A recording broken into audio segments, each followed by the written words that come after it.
Hello, adventurers. My name is Chris. Welcome back to more Baldur's Gate 3. Man, what a time. We're in...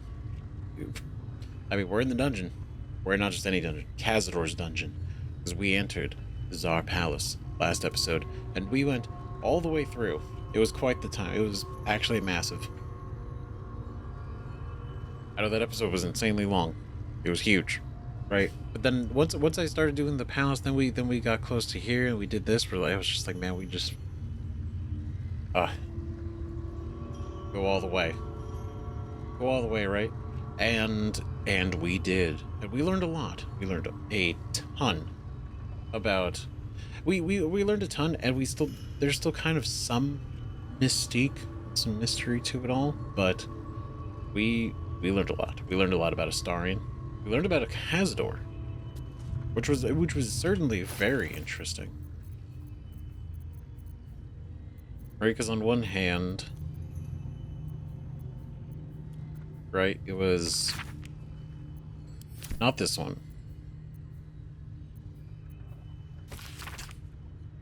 Not this one. This one, there's the one. Velioth. So his master, Cazador's prior master, Velioth, was the one who basically made Cazador what he was. Cazador was the spawn created by Velioth. Velioth taught him cruelty and everything he embodies right now, and we know him as, like, Cazador was drilled into him by Velioth, right? So to an extent, it's like, it's tragic and it can be sympathetic. However, that stops immediately after he gained control, because he killed Velioth. He took over, and that pattern has been repeated a bunch of times. Like we've saw on that same list, right? Is the master, and then somebody takes them out, and Velioth even said to Cazador was, don't ever have an equal. Don't let anyone else be your equal, and never let anybody, basically be better than you. And when Cazador killed Velioth, it was almost like, good. You learned. Which is kind of morbid, right? But what I mean is, you could be sympathetic to and understand that Cazador maybe could have been a totally different person if he didn't, essentially like the nature versus nurture, right? Under Velioth, probably would have been a different guy, maybe. And it is sad. It's unfortunate. But the second he took out Velioth and he decided to keep being this guy, to be this, like, cruel, not good person, 7,000 prisoners, essentially, that would all be sacrificed, right? Treating Astarion and the other spawns the way they did, like we learned, like the kennel, just because they would either disobey, or maybe not even disobey, just slightly didn't do something that Cazador really wanted them to do. Anything that would just torture them, and not only psychologically tortured Astarion, but like physically.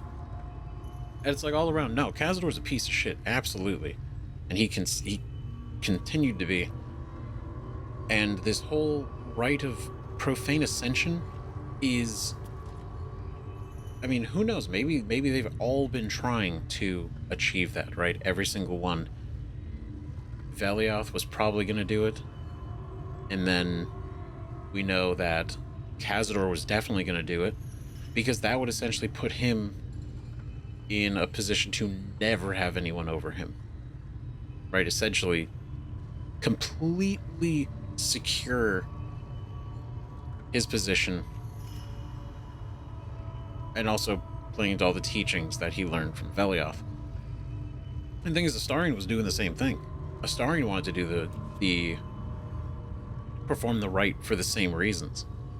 which was to essentially secure his freedom, not be hindered as a vampire, can walk out in the sun, never thirst again, all the good things, but also never have to worry about an equal or a better ever, and be completely free.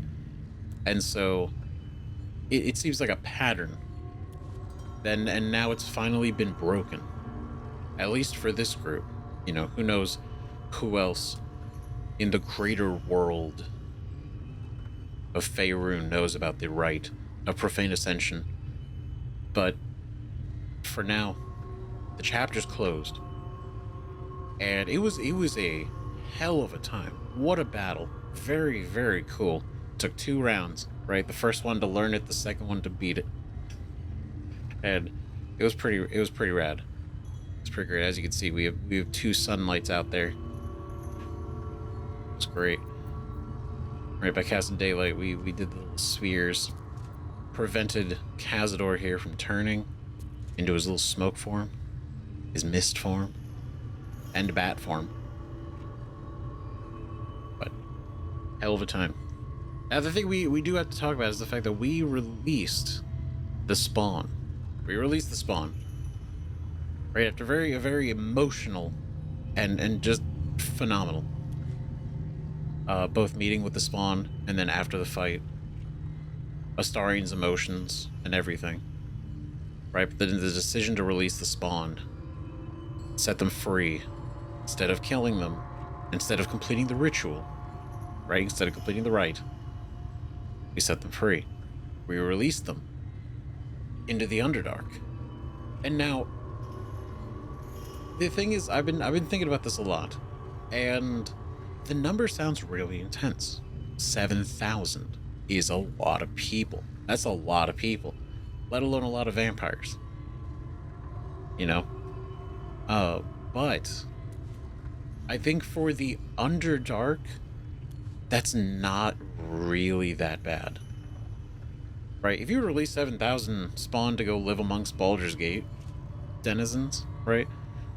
I could see that's probably a little problematic. Even though like the population of Baldur's Gate's like what 120,000 people? That's a lot of people. That's a lot of people. So out of 120,000, 7,000 of them are vampire spawn. Like ratio wise, it's not a lot. But that's not the point. The point is that's just one city in comparison number wise.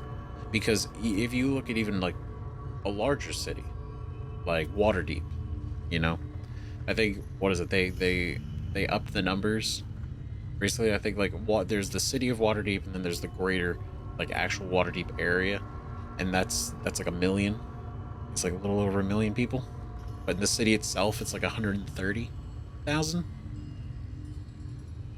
You know, and we're talking. These are just 2 cities.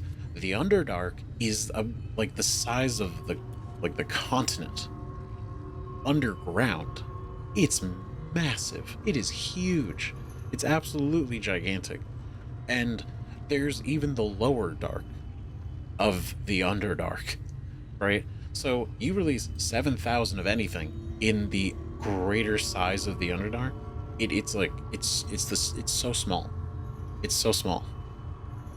Now, considering they're going to stay together, you're looking at a colony, right? You're looking at like a group of vampire spawn.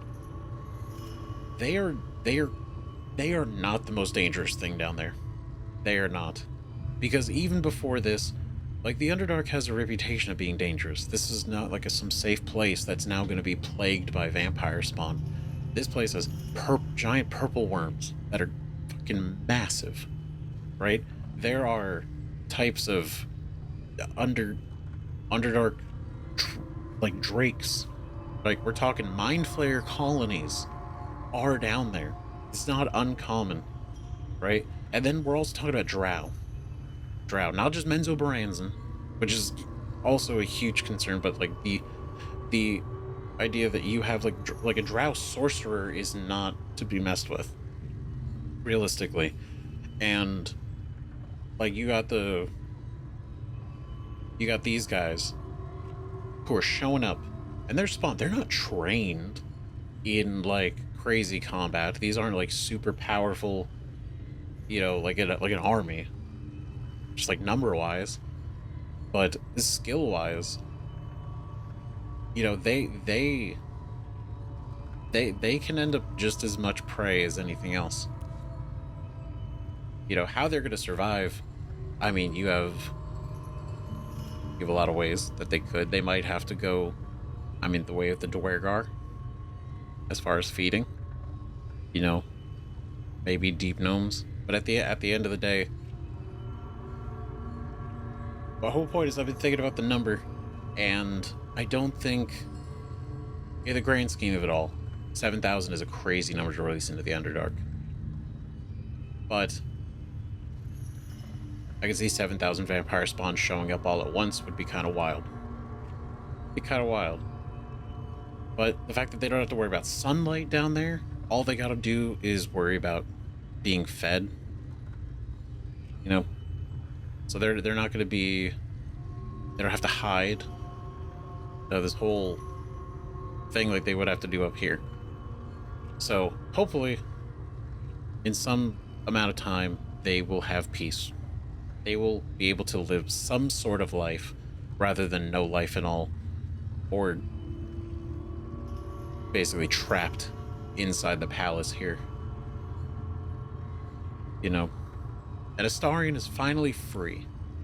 He's finally free of his oppressive master and the haunting of ever having to go back to him or deal with him ever again. It's gone. It's gone, and he's free. Now, before we go back to camp, the other thing and I think it's kind of weird. I love how everything played out, but I do think it's weird that we essentially told him. It felt like we told him what to do. You know what I mean? And I liked the idea of kind of letting him choose, as much as I would.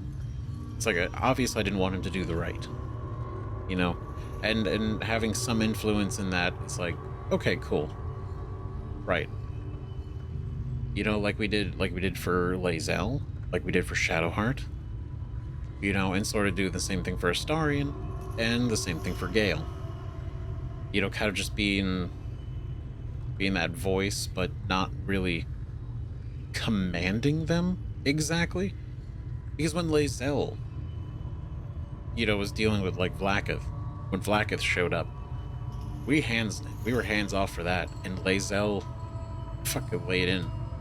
And Shadowheart with the Night Song, we didn't interrupt at all. We let her completely have her own conversation with Dame Aelin. And so when it came to Astarion, I really thought that it kind of was going to go the same way, especially because when we were talking with the groups of Spawn, you know, we specifically said that we were going to just leave it up to him. Right? Because it was here, right? It was because I had no choice, but it seems I do now. And then out of the dialogue choices we had, selected, I'm sure you'll make the right decision. Right? Because we could have said, oh, you should set them free, you know, use them for the ascension, stuff like implications in the other way around. But we just said, you know what? I'm sure you make the right decision. I'm sure I will, whatever the hell's that might be. And we said that to him. And I think that was really cool that we got to. Like, the other thing that was kind of a bummer is that, you know, like, saying this, I know you think this will set you free, but it won't. This power will trap you just like it trapped Cazador. And it's like, no, you're right. I can be better than him. And it's like, we've said this kind of thing before, but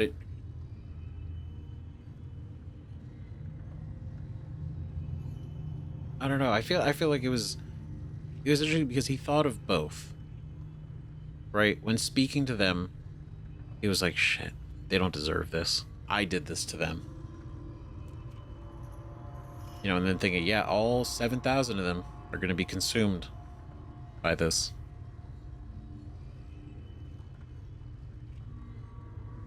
Saying, like, you can't finish the ritual, you kill all these people. I don't know, because I'm not... God, please don't take this as me complaining. Right? I'm just thinking about this in a lot of ways. And I do like the fact that we can say things like that, but I don't know, I guess like leaving it completely up to Astarion at the end would have been interesting. It would have been interesting. That's my whole point. Right? But the fact that we could essentially directly influence whether he does it or doesn't do it, I feel like just takes a little bit away from him. This is one thing, kind of encouraging one way or the other, but then actually being like, okay, this is the defining choice in the dialogue that makes this happen or not happen. And it's us. This is the same way I feel about Will. Same way I feel about Will when we had to decide the fate of his contract or his father. Right? It seemed like we decided for Will, or we told Will what to decide. But I think it would have been interesting to have Will decide based on multiple conversations we've had, in which way that would lean. I don't know. Think about it a lot. But at the end of the day, I think this is a good outcome. I do. I think it's good for Astarion. It's good for the Spawn because it's not their fault. And it's like, should they die because he did this to them? And by him, Cazador forced Astarion and the other Spawn to take them and turn them? No. It's not their fault. But does it mean they should die for it? Because it's like, oh, well, I know you didn't ask for this. You didn't do this. In fact, you were a complete victim in this. But we're gonna have to kill you because you can't be trusted now. It just feels so shitty. So the Underdark is a great idea. Absolutely. And that's the end of my TED Talk. Now, very interested to hear what everybody else's opinions are. Ready. Aside from the opinions that have already been voiced. And I guess these won't work on these guys. The corpse remain. Yeah, because I've already cast it, but I just wanted to cast it again just to be sure. Because none of them were glowing, and I wasn't sure. But now we are sure. And now we go. So we have to walk out. We can't go anywhere else.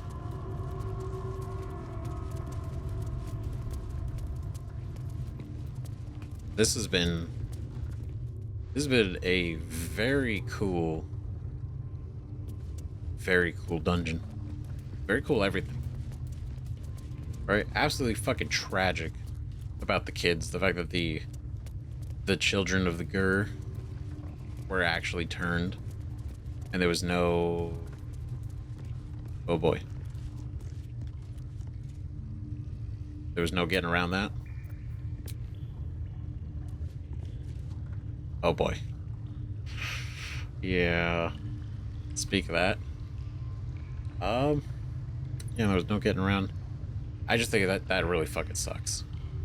So Astarion kidnaps them. He's completely disassociated from the whole thing. And feels nothing good. I imagine like over 170 years, you know, the more and more you do it, the more you have to detach. Right, because you don't have a choice. You're forced to do it. If you don't detach, you'd probably be driven crazy. But I don't know. It sucks. It feels even worse for their kids. It's like, how do you tell them? How do you fucking say it? Oh, God. You killed one vampire, but released 7,000 of his spawn. Have you lost all sense? They were innocents. To kill them would have been an even greater crime. But if you do decide to go hunting them, know they include your children. survived? Well, that depends on how you define survived, really. But they are free. They're making their way into the Underdark as we speak. This is difficult news. We will need to decide what it means. Thank you for what you have done. Slaying Cazador was a great justice. As for the rest, well, time will tell. Oh. Yeah, that was shockingly not as crazy as I thought it was going to be. Time to pack it in for the day, I think. So true. I was actually expecting a lot more of them to be at Astarion after telling them that they were not only alive, but they were turned into vampires. And to be like,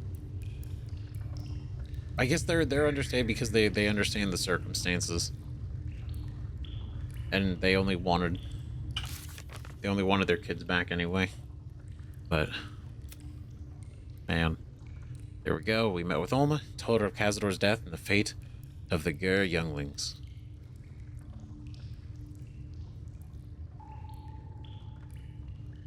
And gather your allies. The Gur people are grateful for our role in taking down Cazador Zar. We are sure to have them by our side, come what may. Come what may, indeed.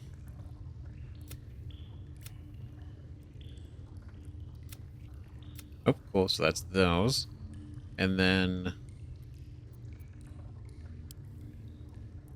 let's see, was there anything... There we go. There we go. Kill Cazador and release all the vampire spawn into the Underdark. Astarion's fate is sealed. He will be a vampire spawn until the end of his days.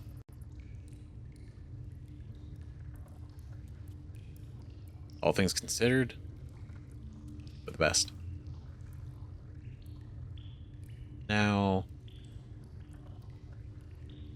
right, Astarion met Olma, the leader of the small tribe of monster hunters. She recognized Astarion as the one who stole their children, but offered him a chance to redeem himself. Astarion agreed to help their children kill Cazador, which was the whole deal. So the fact that they upheld that, I guess, is good. Even though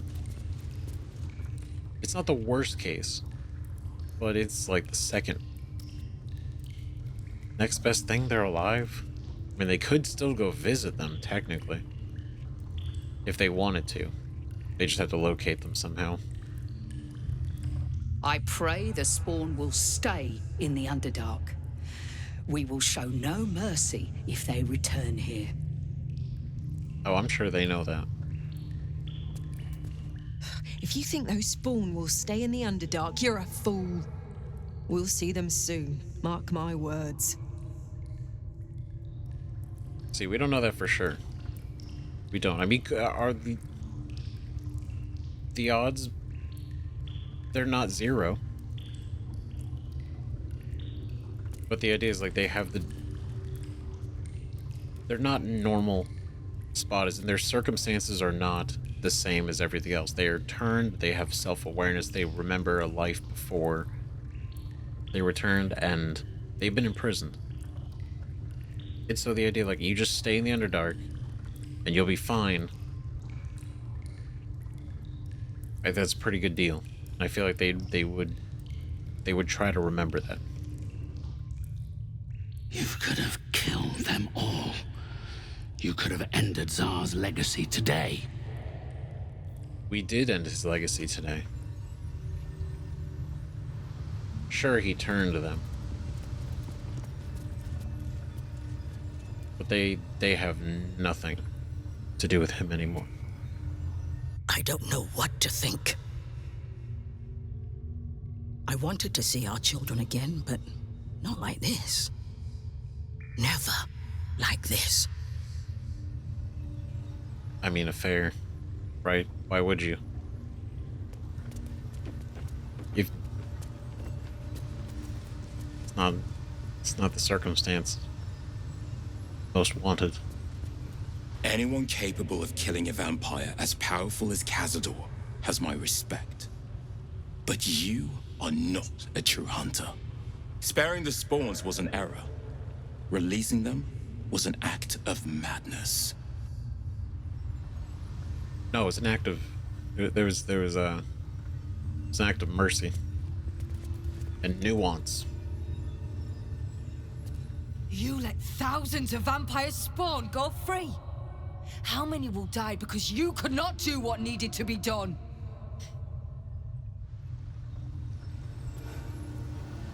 To be honest, I'd be surprised how long they last. Like, realistically, fending for themselves in the Underdark. It's not the surface dwellers that are needing to worry. Thousands of vampires spawn on the run. Our own children among them. I only pray something of their innocence remains. I mean, at least to an extent it seemed to. You know? They, especially the children, right? They remembered. Especially when we said, hope. No, let's walk back through. The elevator lies ready to carry you back up to the palace. Let's get out of here. I've had more than my fill of this place. Absolutely. Ascend out of the dungeon.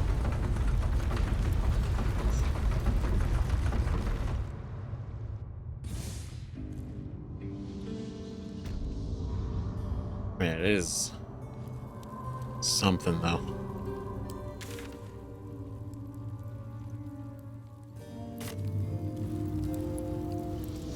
We may never know, realistically, right? But long term, I guess we'll see. We can only predict. Right, I know there's a way to open that door. Damn it. I'm pretty sure, was it this button?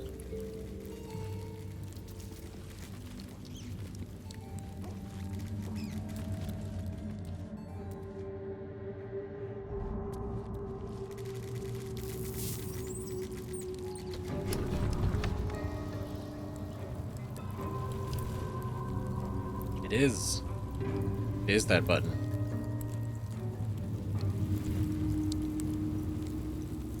Does it just go...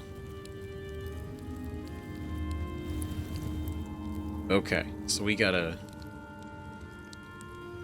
coordinate.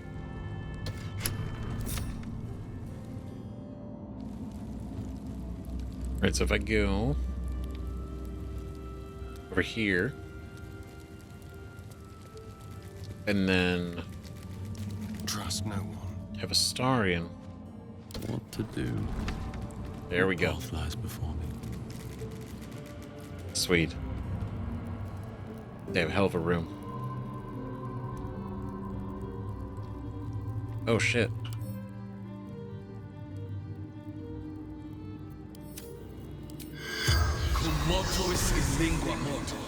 The corpse has nothing to... Shit.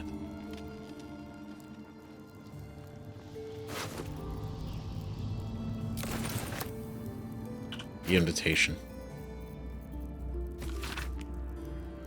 Ludenist Kalira. You've been recommended to Sar Mansion as a musician of both talent and discretion, and we have need of both. Consider yourself hired to play a fete in the Mansion ballroom on the first evening of the next 10 day.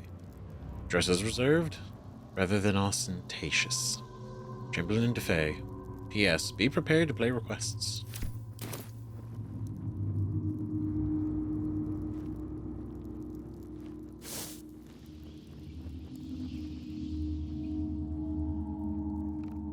Just different loots.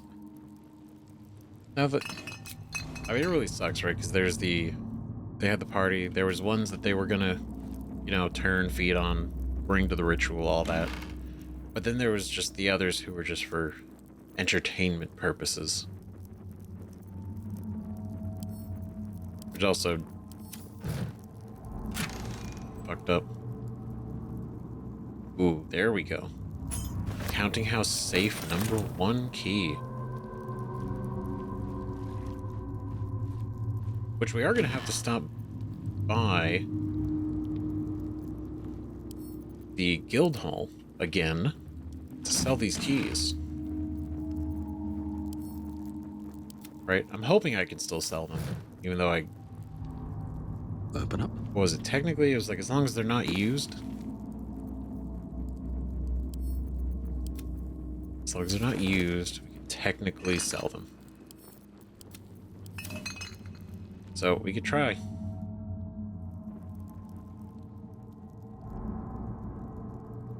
Let's see, silver plate.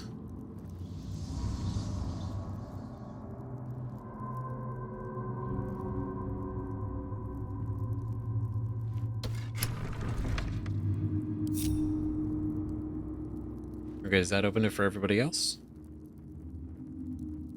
I think so. There we go.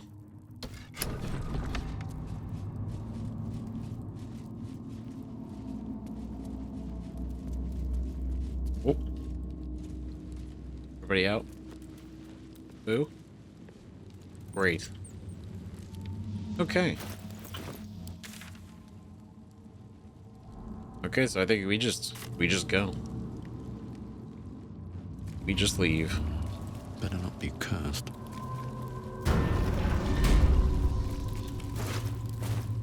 Kill him. Alright, you guys are good now. You guys are officially free. Didn't want it. But you are. Hello?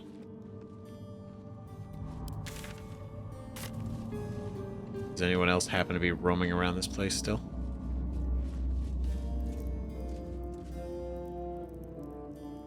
I don't think so. Well, damn.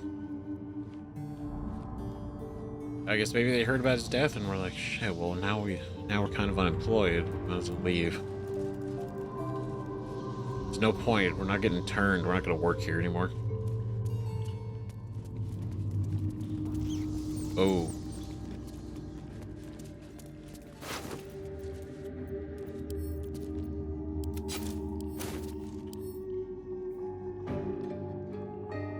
Damn. The corpse had it. Shame. Would have been an interesting conversation.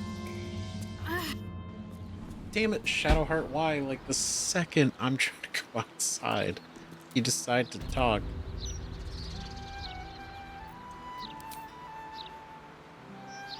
Oh, gosh, truly this petty. Oh.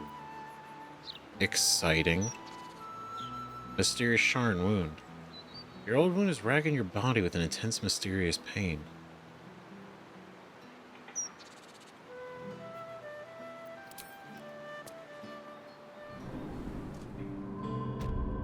Is it situational? Damn it. Okay, so we walked through here, we were leaving. She got it, so... Is that a sign that we're close to her parents, maybe?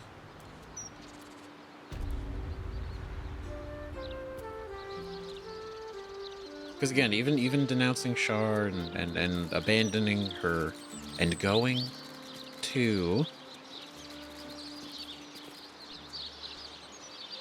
Going to Saluna. She still has the mark. Right, because it is tied. It's connected. So I wonder if that means if something happens with her parents, is it also kind of like happening to her? Not happening to her, but sort of like that link. Whatever it could possibly be.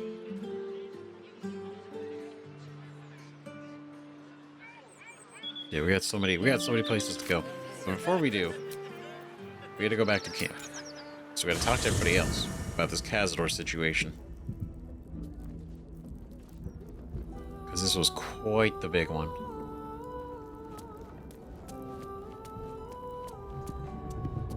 Alright, so we already talked to Mince, we already talked to Shadowheart, First and in my Jaheira. They say that the only thing a vampire can feel is hunger. Nothing else touches them. Not grief or mercy. Or any sense of what is just. Who knows? There is often more ignorance than insight in what they say. Yeah, it's pretty good.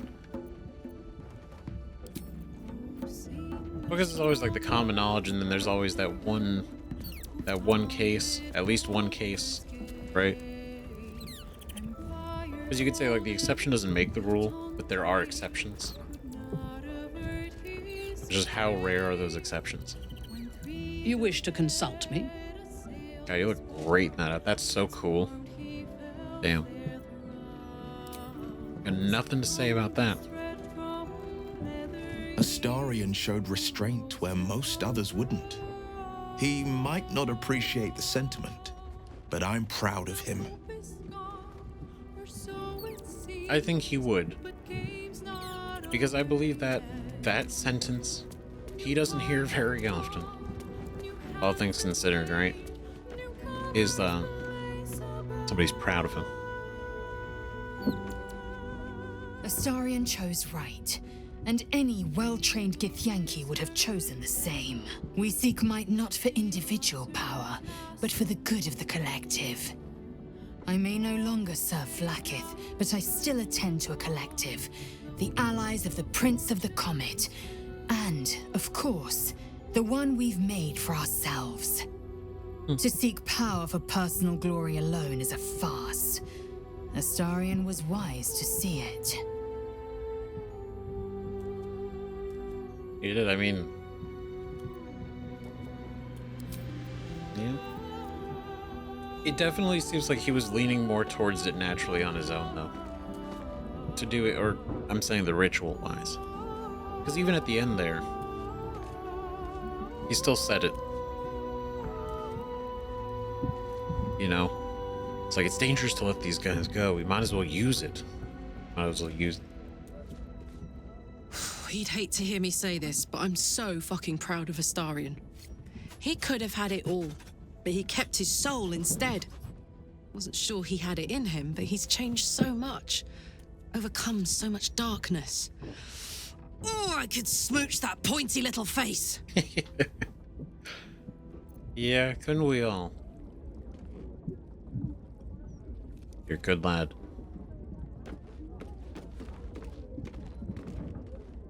You did a good thing back there. I won't dwell on the matter. I know that's not a sentiment you're accustomed to reveling in, but rest assured, your actions have spoken for themselves. My actions? My actions. Wait a minute. You did a good thing, Don. It's not a sentiment you're accustomed to reveling in. Your actions have spoken for themselves. I feel like he's talking about... I mean, he could be talking about us, but I feel like this is more towards Astarion. Right?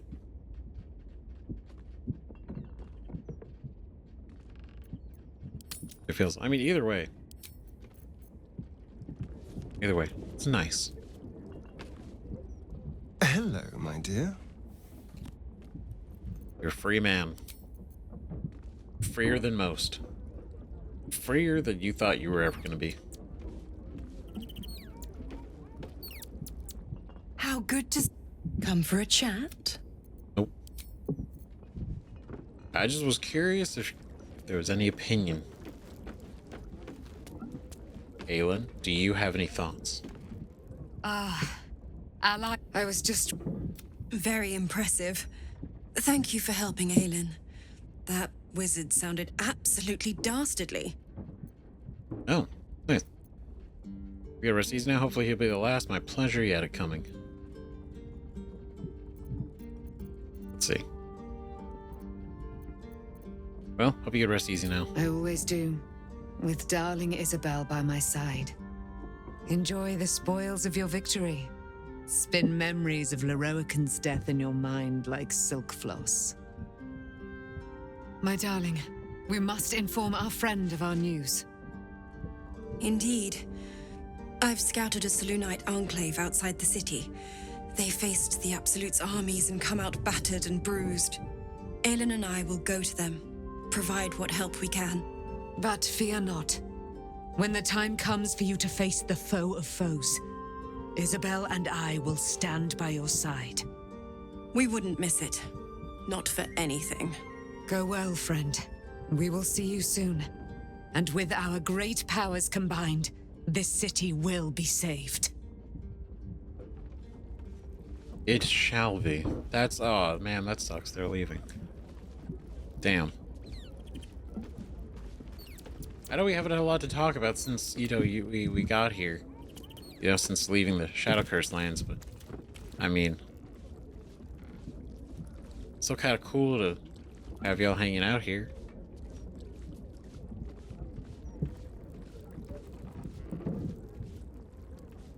What do we do? Are you just pacing? Collecting their things? Leaving?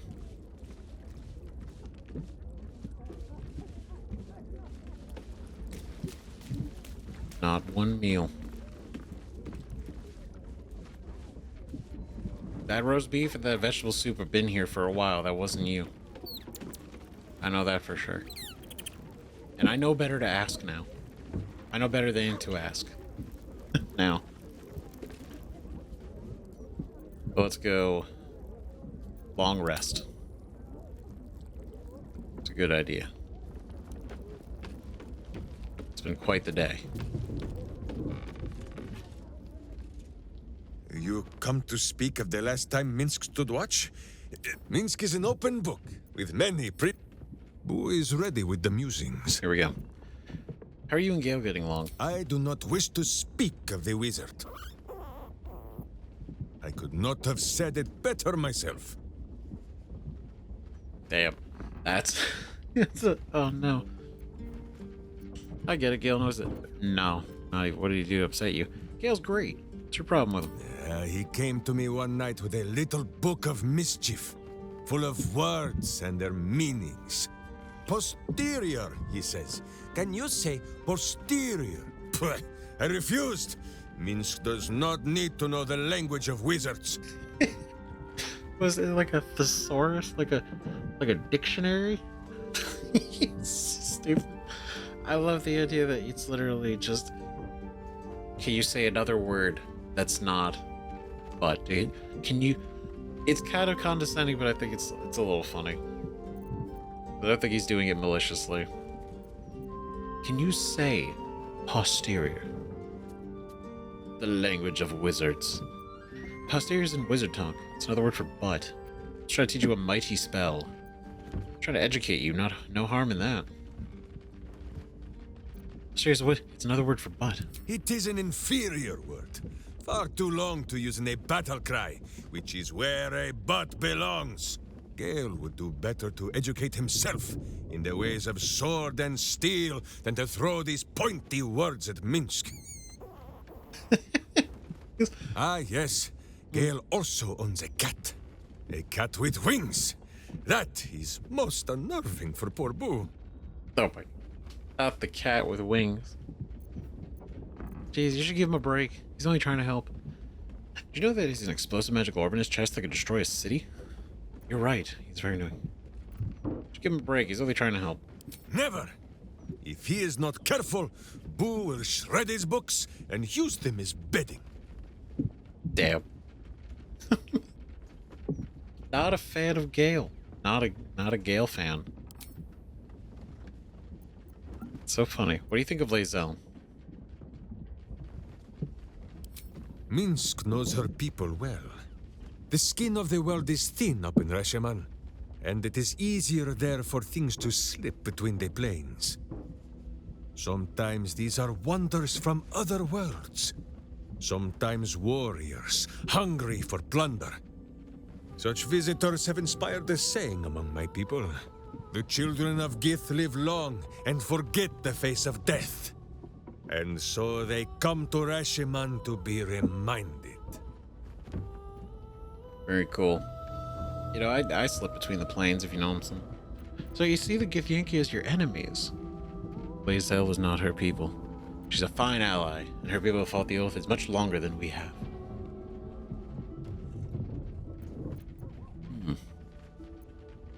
Lae'zel's not her people. And Minsk did not mean to say so.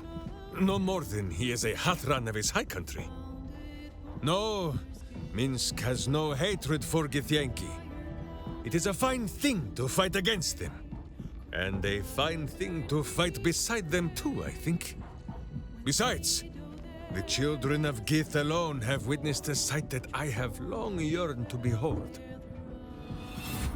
And for a moment, you share in a vision tinged with his awe. Imaginings of the astral sea, an immense horde of wild space hamsters drifting in the endless expanse. Oh. The Githyanki may have Minsk of Rasheman's ire, sometimes healthy servings of his sword. But for this, and this alone, they shall always have his respect. Yeah, that's cool. Ah. Yeah, that's so cool.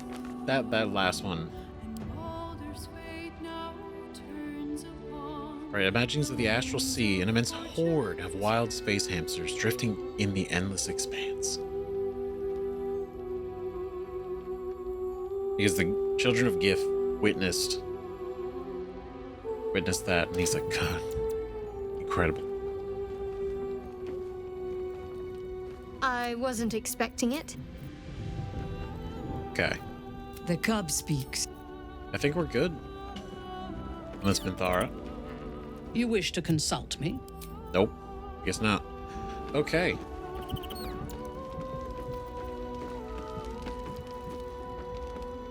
Here we go. Here we go.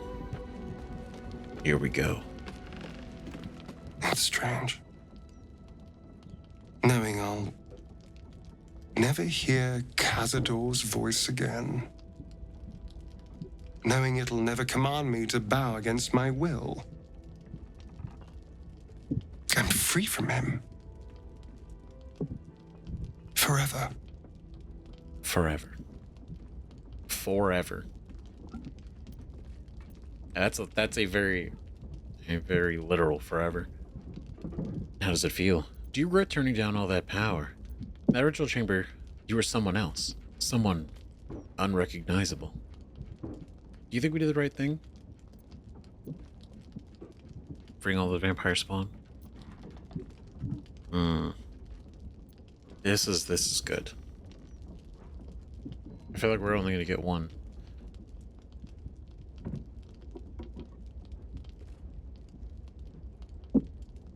Do you regret turning down all that power? Perhaps. It would have been terrible fun. But then again, I could feel something slipping away. I came so close to losing myself, losing everything I've learned since meeting you. Back at the ritual, all I could see was the power on offer and the safety it promised. I was so blinded by it. Just as Cazador was. But you saw something in me. Someone else I could be. Someone who could break the cycle of power and terror that started centuries ago. You saved me back there. I may not have appreciated it at the time, but I do now. Thank you.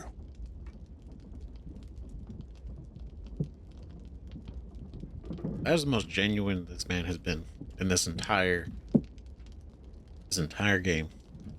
In this moment.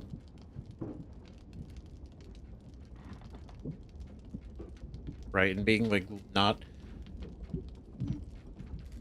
in that context, it does feel better making the choice for him. Right?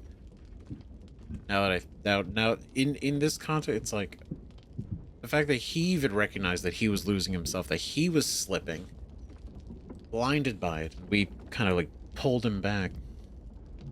Sure, we could have leaned into it. Absolutely.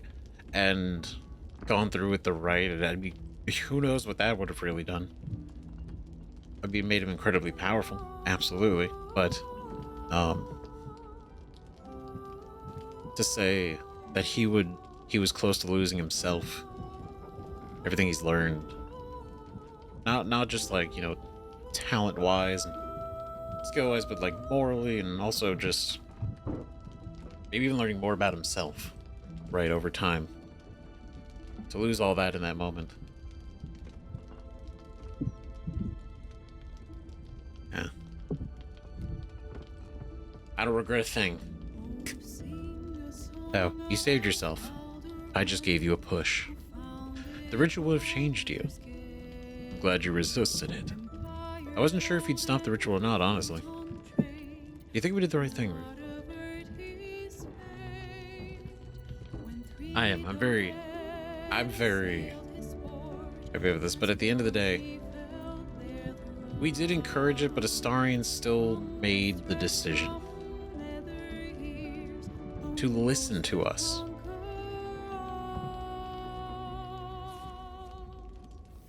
Could have not. He could have just done it.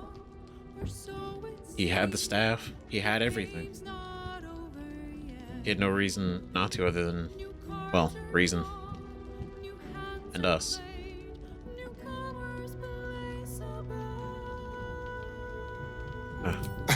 You did more than that. You believed in me. Believed I was enough. Just the way I am. When I look at my future, anything and everything feels possible now. You saved me from myself. And let me walk a new path where I can be free. Truly, honestly free. This is a gift, you know. Thank you. I won't forget it. I love him.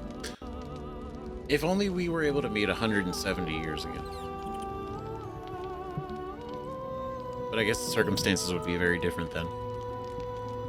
So I guess 170 years later, we're actually able to break you out of this thing. Right. And I don't... It's nice to actually hear him say it.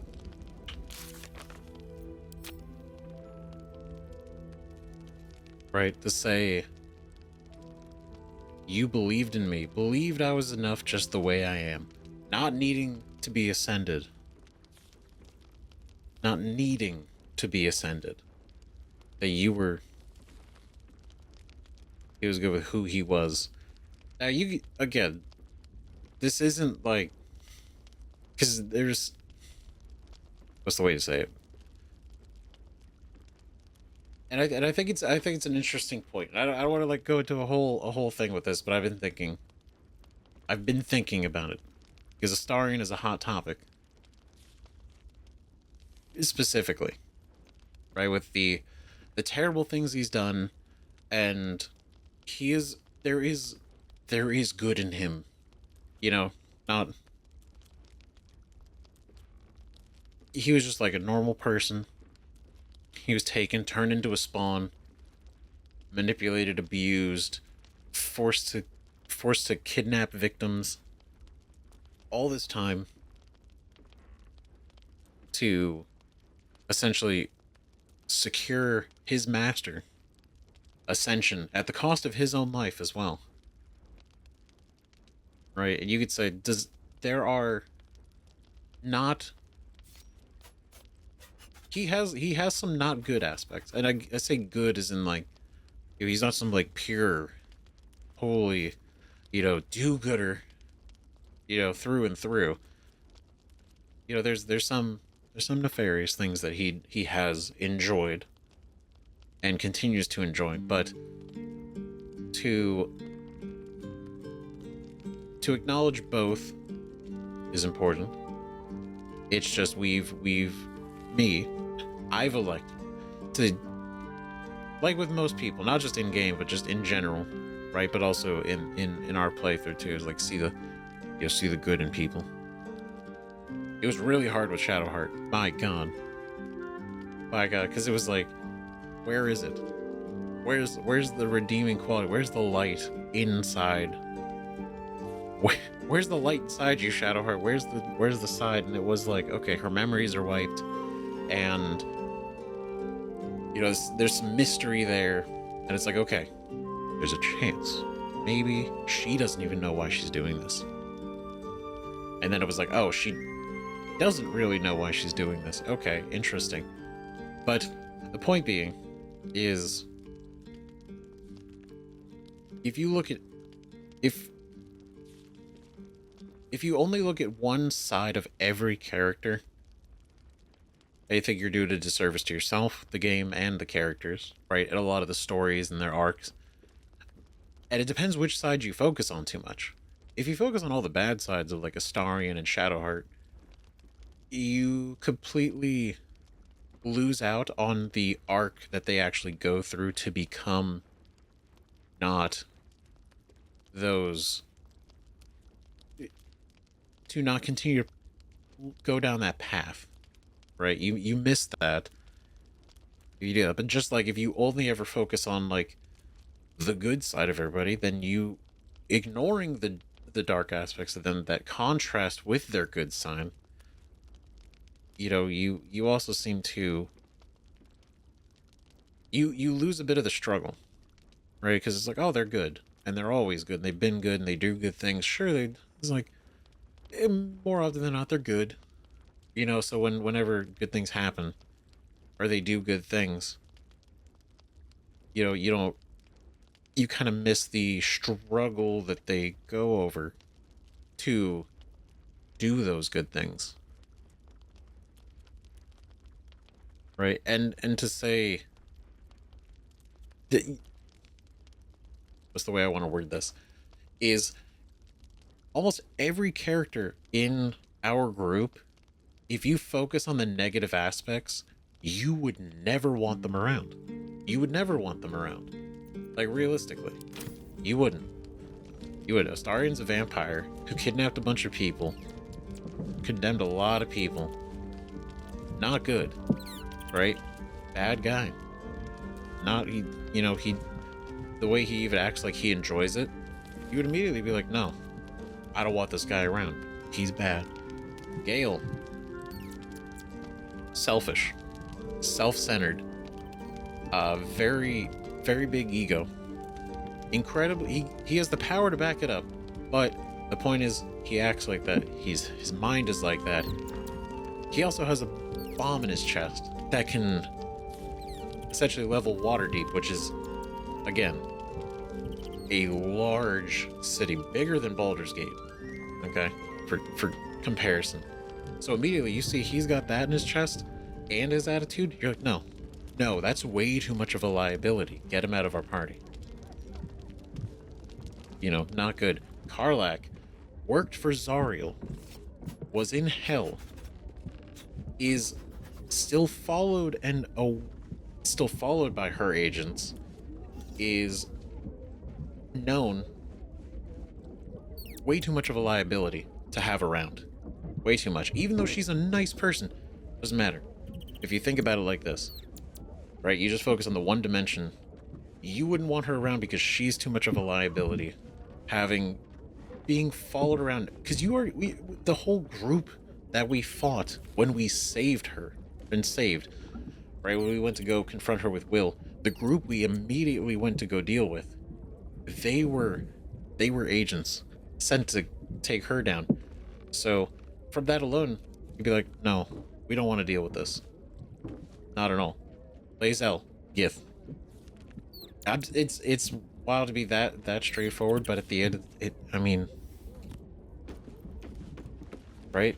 The fact that they are and have proven to be not our allies, not friendly, very much kill on sight, and the fact that we even possess the prism in general, right, is making us a target to them. So having Lae'zel in the party, let alone Lae'zel's attitude at the beginning, right? The fact that she didn't really care about anybody.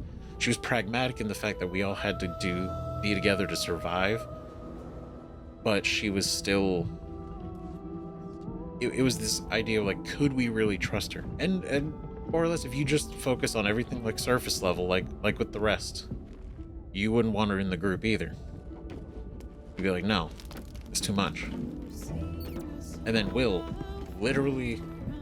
And you could say, like, oh, warlocks are common. Right. But would you really want a warlock like Will? Even though he's a hero, he's a good dude. His contract has so many mystery stipulations. And the fact that Mizora just shows up and can make him essentially do anything that she wants him to do, in a way, right? Is it also, again, a huge liability. And you don't want to mess with that. No, it's just not. Right? And then you go to Shadowheart. Everything about her for most of this game, for most of the, basically until, quite literally until the Night Song, everything about her is just not somebody you would want to have around.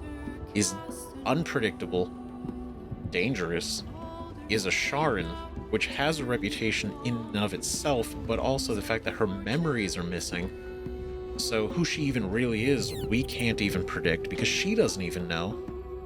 She then has the prism, which again is saving us, but that alone makes us a target for everybody.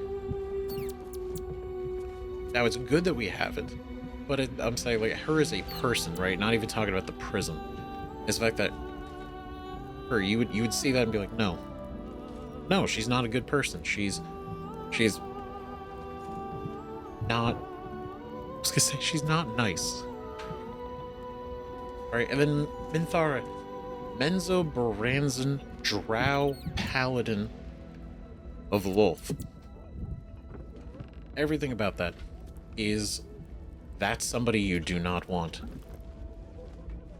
And so I imagine it, my point of this big, right? And Minsk and Jaheira are, I think, realistically very separate on this, because they are objectively good. You could say, like, he's a little bit oblivious, but he still has a sense of justice. Same with Jaheira, right? But my whole point is those that focus on, like, a single aspect, or like the bad aspects of, like, Astarion, if you applied that same thinking, and that's my whole point, if you apply the same thinking to everybody else, you can find a reason to not have anybody else around. You could find a reason why, you know, it's like, oh, well, this person's irredeemable, or this person is dangerous to be left alive. Right? Maybe Will's not exactly a danger, but once you see the way Mizora can, like, puppet him around, it's like, you know, what's to say she can't twist things, right? And Shadowheart is essentially at the complete command of Shar, which was massive, right?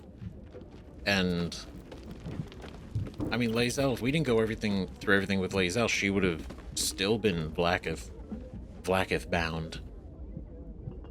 And not great. Karlach, good person through and through, right? But you look at all the surface level connections, you gotta know, is she pretending, right? Is this all a facade? She's like, oh yeah, I escaped Zariel. I totally did. You know, I don't know. And my whole point is that when you start thinking like that, it's very easy with this group of people, because everybody has a flaw. And I think that's nice, because it's a good contrast. You need that juxtaposition. They all have their own little arcs, some longer than others, some bigger than others.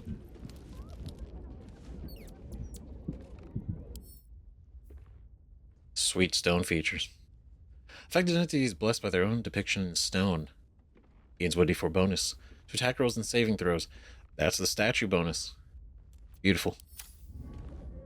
Alright, but anyway, it's my second TED Talk of the episode. Isn't it great? Is another what I've been thinking about. Right. Because I wanted to emphasize it too. Because what I said at the end of the last episode, especially, right? With regarding like Astarion and Gale. Like that section of the community is not, and I thought I was pretty specific about like the direction that I was thinking with that, but it's like it's not. It's the people that very surface level judge and handle out these characters that I think is kind of wild, right? I understand that it happens. I just think you're doing yourself such a disservice to a very interesting character arc and a story. You know? By kind of just surface level treating a lot of the characters, because I've heard it for everybody, more or less. Or at least these main four. But anyway, that was thoughts I've been having. So now that we've talked with everybody, that would go to bed. We just got done with dealing with vampires, so I think some garlic is in order. Just a little bit of a purge, right?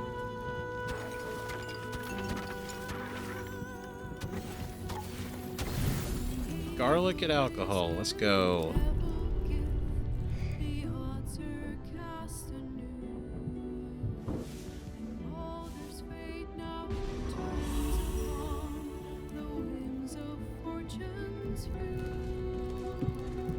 All right.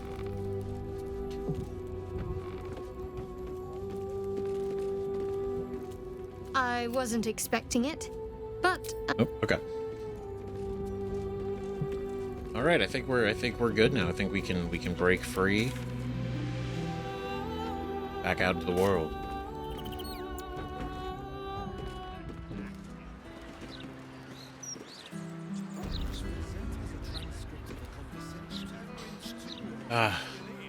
The fresh air again outside of that stuffy place. I don't care how clean you kept it.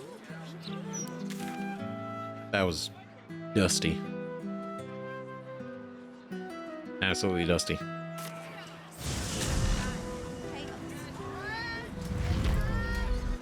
Let's see, we have this. Do we want to switch people around, right? What are we gonna do next?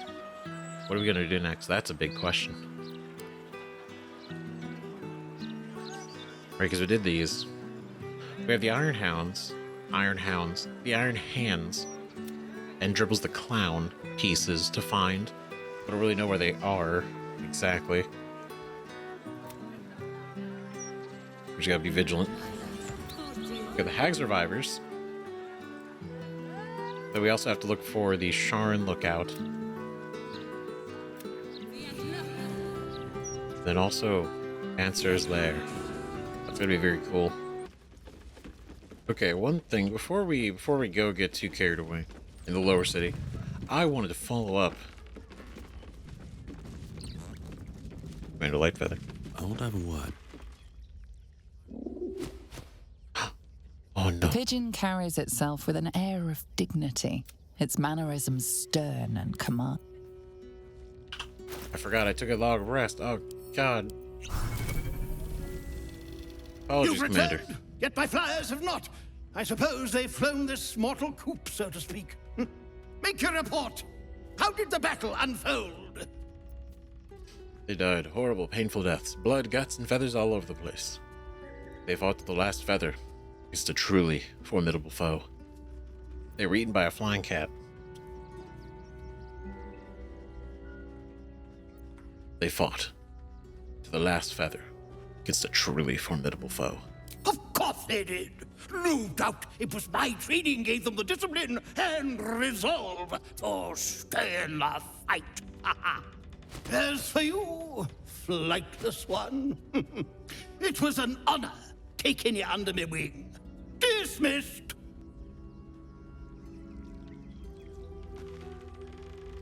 I'm glad at least we could provide some closure. Something. You have my thanks. Your service will not be forgotten. No, it is certainly a pleasure to be one who could provide such. Unfortunately, it's Gale's cat was killing him. Just unfortunate. Not great. But at the end of the day, why besmirch their memory for no reason, right? Now that was one reason we came here. I also wanted to go to the Gur camp, right? Just to see if they're hanging out there. If there's anything else you could talk to them about. Because it's been a while since we've been in Rivington. Been quite a while. Then again, there's always a reason, probably, for a bit to come back to Rivington.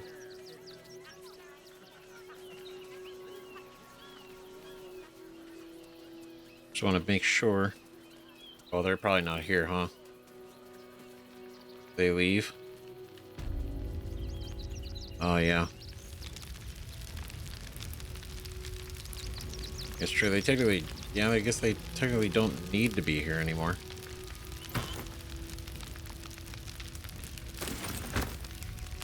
Necrotic, animal speaking. Curse of the Vampire. That will fit in my pack.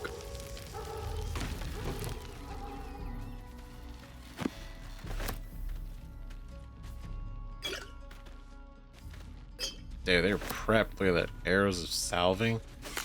Book about vampires. Look at that. Chronicles of the Gur people.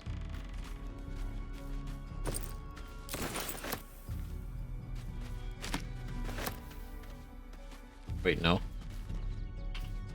Keep a blade close. So we're gonna go. Oh, that's a regular sturdy. Still breathing, despite everything. Let's do. I don't want to use any key points.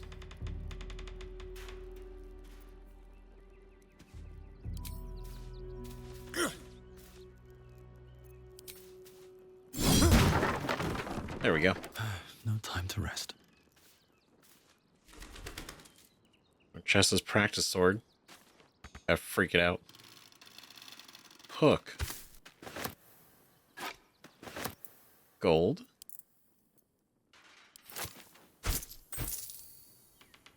Cass's print. That's really sad. So...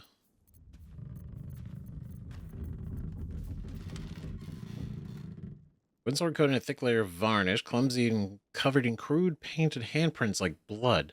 The sword is engraved with the name Cass. Wooden sword, thick layer of varnish, well loved, and handle is engraved with the name Chessa. Damn.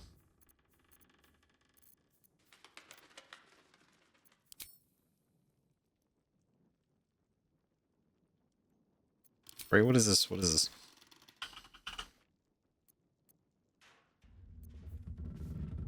Oh, it's an ingredient.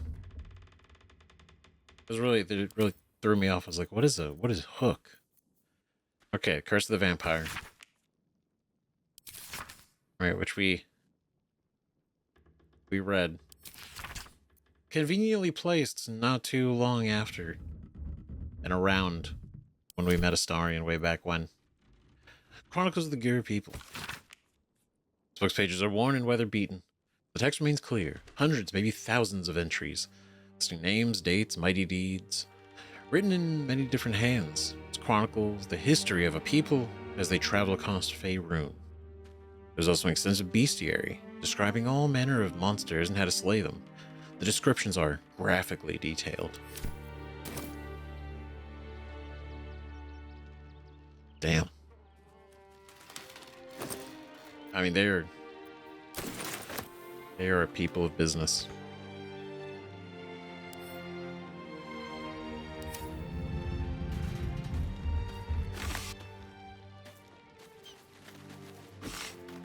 But the fact that they were this prepared.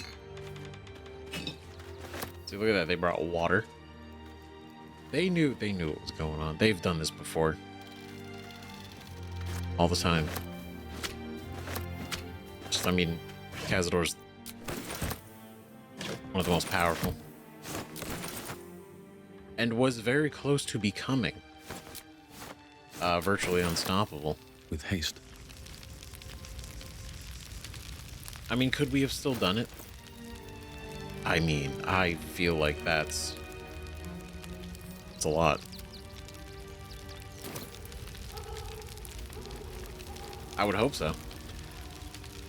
I would hope so, but also like that is turning some regular vampire into like a vampire god. Pretty much. Now this is going to be interesting. So we could do this. Right, find the entrance to Answer's lair. Because I mean, like, how do you pick what to do next? Because I feel like there's so much. Think.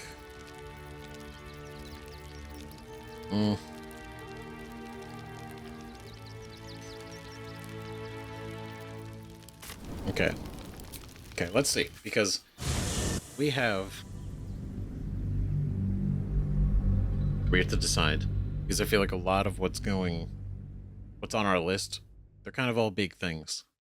Right? The murder tribunal, I definitely want to do.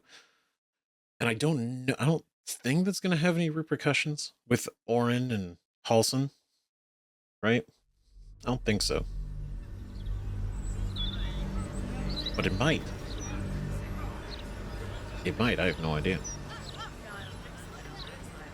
But I definitely want to do that. After we stop Dolar.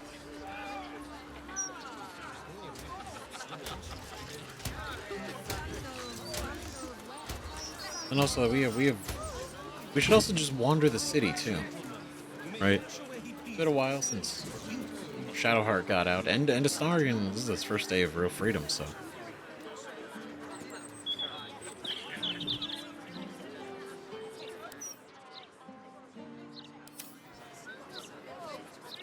Alright. Breeze must be blowing inland today, bringing in the stench of the foundry. Stench of the foundry. Metal screeches. Keep the city peaceful, my ass.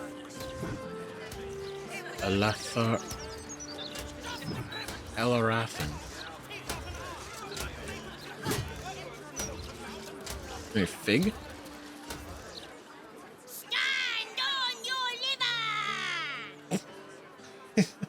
It is stand and deliver, little fig. Though I think I like yours better. You bellow like a true berserker. The commander said I only had to keep out bad ones. So you can pass. I do. You know what, Minsk? That's great. I love that encouragement. Wait, little girl. How do you know Minsk? I'm not a little girl. I'm a warrior. Even I could have told you. This was a silly thing to say. My mistake. Now pass.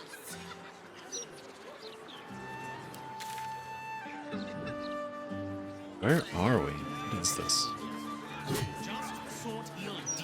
This is going to be interesting. Let's see what this does. Elarathan residence. Elarathan. Harper report. No leads. Hi, Harper. I'm sorry to report you've no leads on the boys' parents. They were indeed among the first taken by the cult, and their trail is long gone cool. It's a grim thought, but perhaps they were deemed unworthy of ascending, sent to serve the cult's purpose in some other way. Hope he's settling in there. It may well be he has nowhere else to go.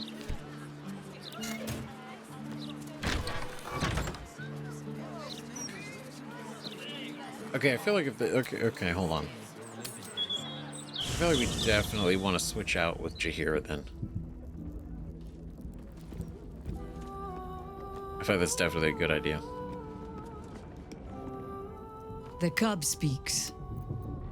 Join me. You'll need to free up your ranks a little first. At your command. I go back because I was just like, oh man, he's free, he's totally out here now. Great. Awesome. And I mean, we did spend the entire last massive, like, 8 hours with him. But still.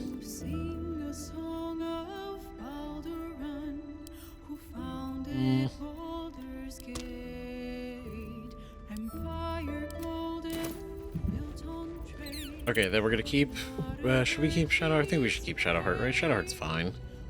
It seems to be just a conversation anyway. Should be okay. Oi! Stop a moment. Commander, you're in trouble. Oh no. Oh, Jaheira, what have you done? The cub speaks. Oh boy. Clanking great steel watches. She'll be here. I wanted to hear that. Maller's mark, here we go. Are we quite sure she hasn't actually died this time, brother? She looks dead. Smells it too. Oof. It has been Damn. a hard road. But I can clip you both around the ear to prove I am no ghost. If it would help. Forgive us, Mother. We're just surprised you still know how to find your way home. This is so good. Mother, Jaheira, these are your children. As a glance at Minsk. It's a beautiful home. I figured Jaheira lived in a cave, alone.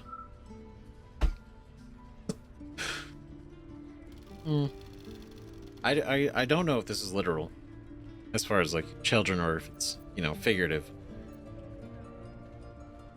I do think this is pretty funny. Cast a glance at Minsk. Some battles, even Boo is not brave enough to fight. Ryan. A sending spell can carry 25 words. Do you know how many Jaheira's only message contained? In all this time she's been away? 7. Ah. Well, you know, I'd be like, what do I know? Right? This isn't really any of my business. What'd she say? Met gorgeous hero out in Shadowlands. Shadowlands, 1 word or 2? It's pretty funny. That's really great. I could never see us saying it, but I do think this is hilarious. Ranger, when surrounded by the enemy, every word counts. Be grateful she sent anything at all.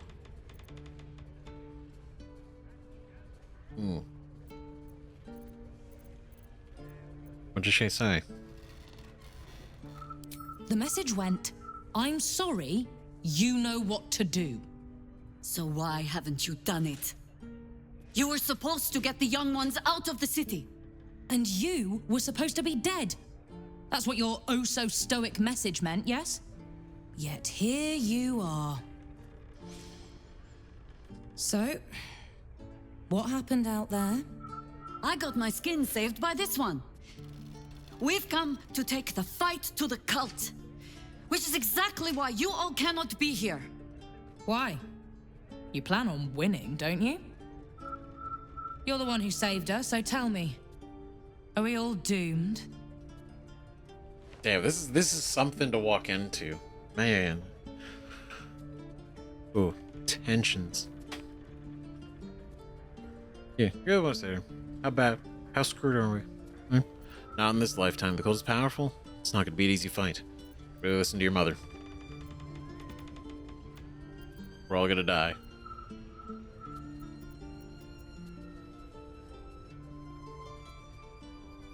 Yeah, I think we got to back up Jaheira on this one. You should really listen to your mother, right? As a person with a mother themselves, you know, out in the world, you know, Zeph. Oh, the one stern parent is quite enough, thank you very much. You are a very irritating girl. This isn't your house, remember? You'll keep a civil tongue under our roof if we let you stay at all. Have mercy, sister. She's old, after all. So old! She can stay, but only if she brought home presents. Seems I'm outvoted. See, Mother? That is how you go about talking things through with your family. Now, if there's more to discuss, then bloody well come in. And wipe your boots. Well, that was something. How's everyone feeling? The casting spells out there. It's so loud. That might be worth a look. What? What did I see? What do I know?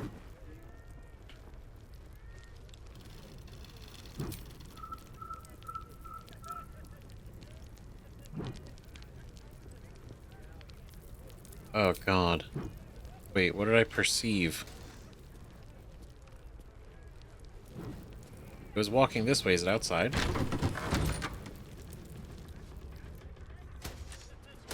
Oh, no, it's so awkward.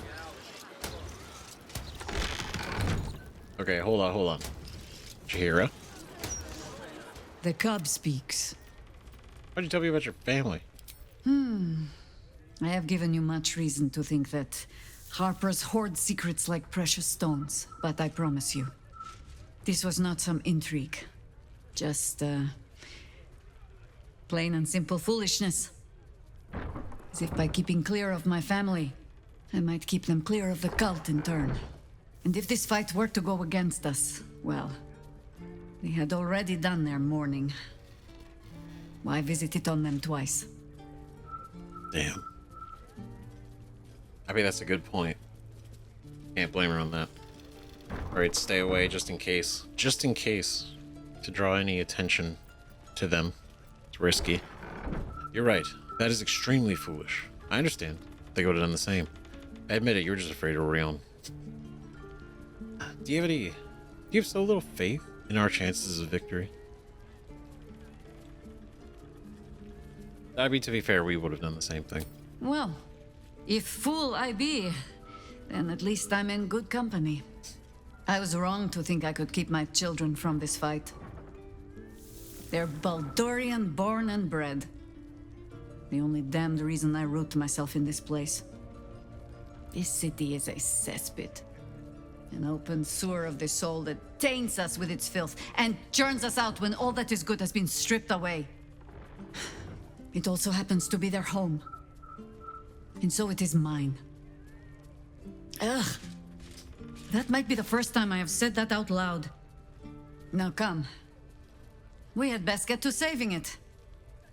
Lest Ryan turn her ire on us both. Oh, I'm sure it's only a matter of time before it turns on us a little bit.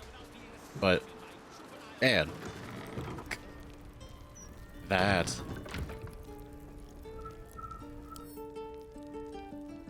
is really juicy. So that does confirm this is like not a found family, but this is actually like her birth children. Tell me, now that you have met Jaheira's children, it is not unpleasant to see her on the rough side of someone's tongue, No, Boo, you will not tell her. Minsk said nothing. We will not speak of this again. That's really funny. Yeah.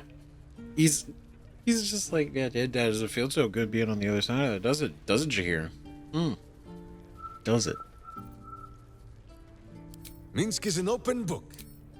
Boo is ready with them. That's great. Who? Shadowheart? Jaheira's adept at keeping secrets, and for good reason. She was wise to try and keep her family safe. I just wish I could have done the same. Ah, damn. We say it like that. Are the others all right? I mean, what are the odds that your situation was like... I mean, that was a whole thing. That was a whole thing. I take no responsibility for your plants. You know I'm more of a mushroom man. You've let my study turn into a thicket. Is this what I am hearing? I tended to it. I just let it thrive in its own independence. You know, same way you raised us. I raised you to be a sweet and kind boy. What happened? I watched what you did instead of listening to what you said. This house has taken in a lot of children over the years. Mother dear was sometimes more commander than, well, mother dear. Damn. So essentially they're like, we watched your actions, bless your words. And we just kind of fell into the same... We followed in your footsteps. Just say it like that. More commander than mother.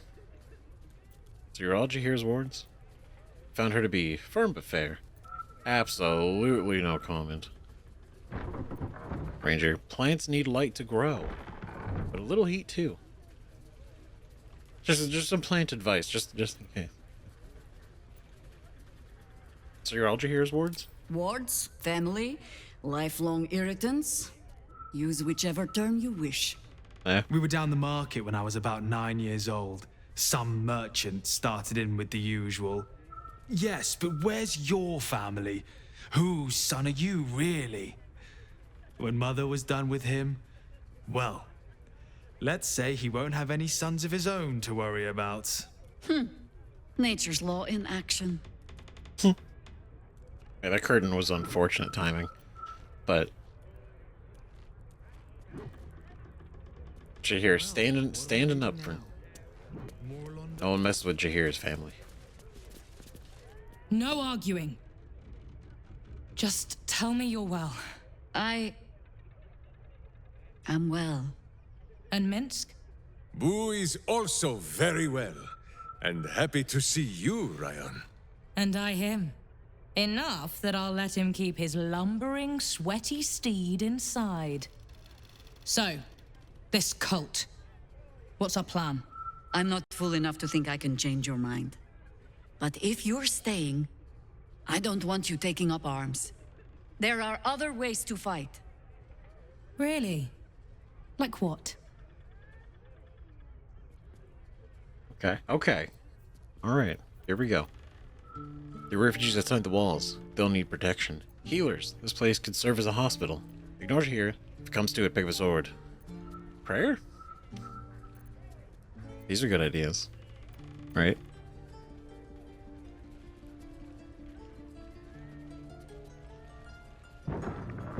If anything, really, the refugees are completely left alone. They're not protected. They're not helped. They're barely acknowledged as anything other than a nuisance. You shame me. In all our hunting, I had put them from my mind. Right. Leave them to us then. If we can't get them past the checkpoints, we'll at least make sure they're watched over if it comes to fighting in the streets. If I have to stay home and babysit, then it's your job to make sure there's still a home to look after. Take what you need, and we'll do the grand reunion when you come back for good. So, lovely as it is to have you back, Mother, go away. You have work to do. Aye, aye, Commander. Wait, one more thing. There are doppelgangers on our trail. One even went so far as to steal my face. Huh. All right then. If you turn up looking for hugs and kisses, I'll be sure to shoot first. That's my girl. Save some for the others, all right? That's my girl. That's great. It's quite a dynamic, quite a family dynamic. But there's love here. There it is. That's the thing that I perceived. Ooh. Unsent sending.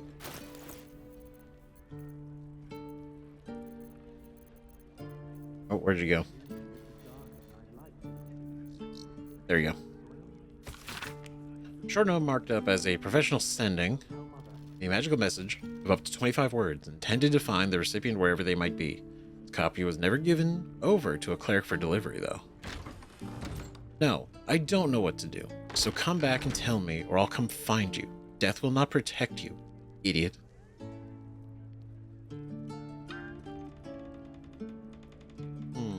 I mean, it says a lot that she didn't send it.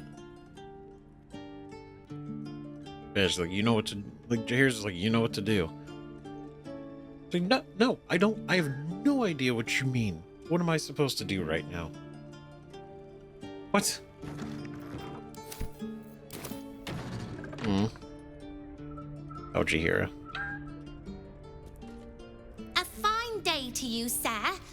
Are you known to this court? Court? Like a court of law? I'm not. It's a pleasure to meet you.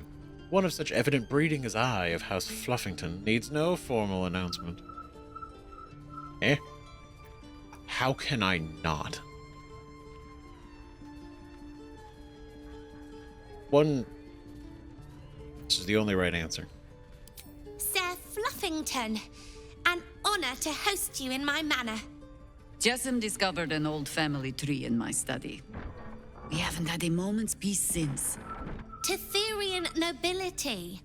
You might be royalty, Jaheira. You don't want to be queen, of course, and Ryon curses too much, so it would have to be me.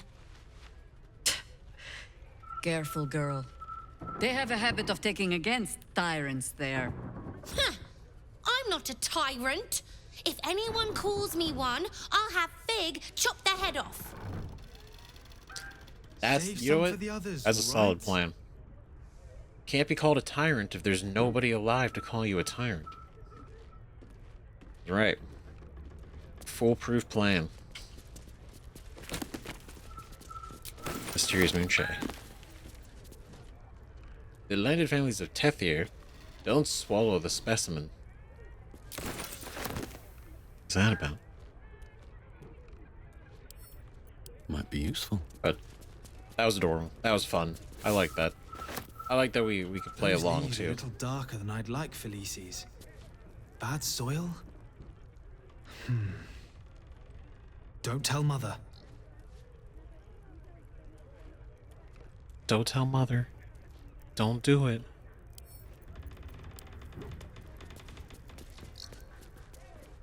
I guess she's technically part druid. She's also a druid, so she'd be able to speak with them. A yellowed manual outlining stuffy combat forms, Fig has added her own embellishments and looping, colorful drawings of family members. Well, last entry stands out. An angry face in a perfect circle shouting, "Go for the eyes." It's an angry face in a perfect circle. Love it.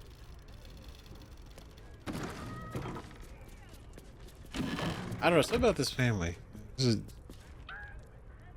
Larthan residence back door key.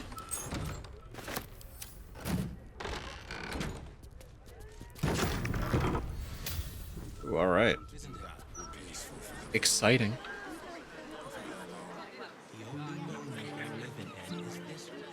Cool. All right, did you hear?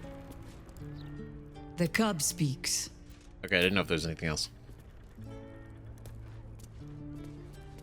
Let's see. Oh.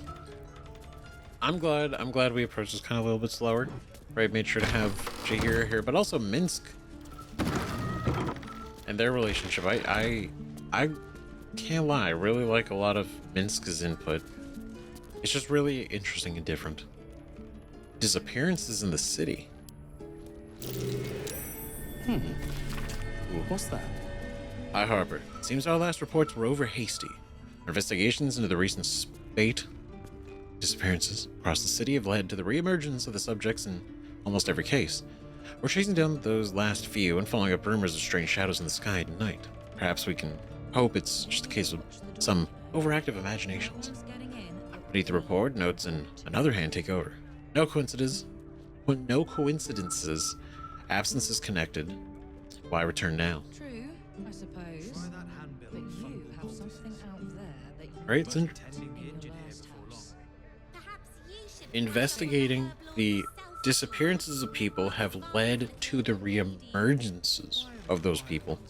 I.e., people going disappearing and being replaced with doppelgangers throughout the city because they're being investigated. That's... I mean, they were picking up on it, right? There's no coincidence. The absences are connected. Why return now?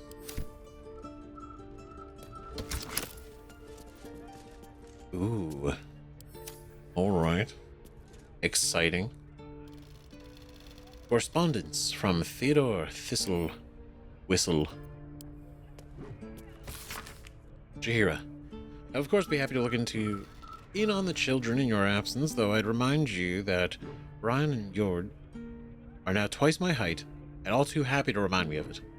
Whatever business you're on, take care. If the children take into their heads to go herring off to help, I will not be able to stop them. Nor will I try to. Theodore.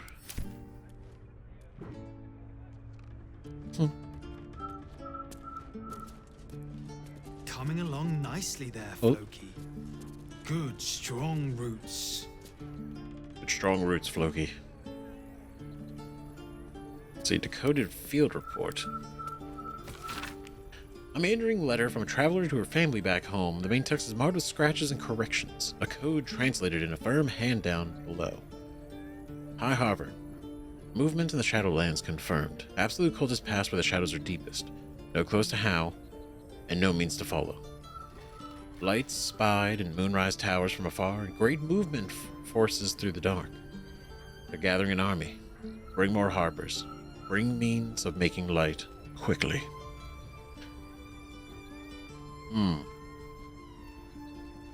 So this seems to be, I mean, maybe it's not the initiative, but maybe it also is the one that sent her out there to begin with. Right? Movement. The cult is in there. They have a way to do it. Lights in the Moonrise Towers. All things. Big deal. Ooh.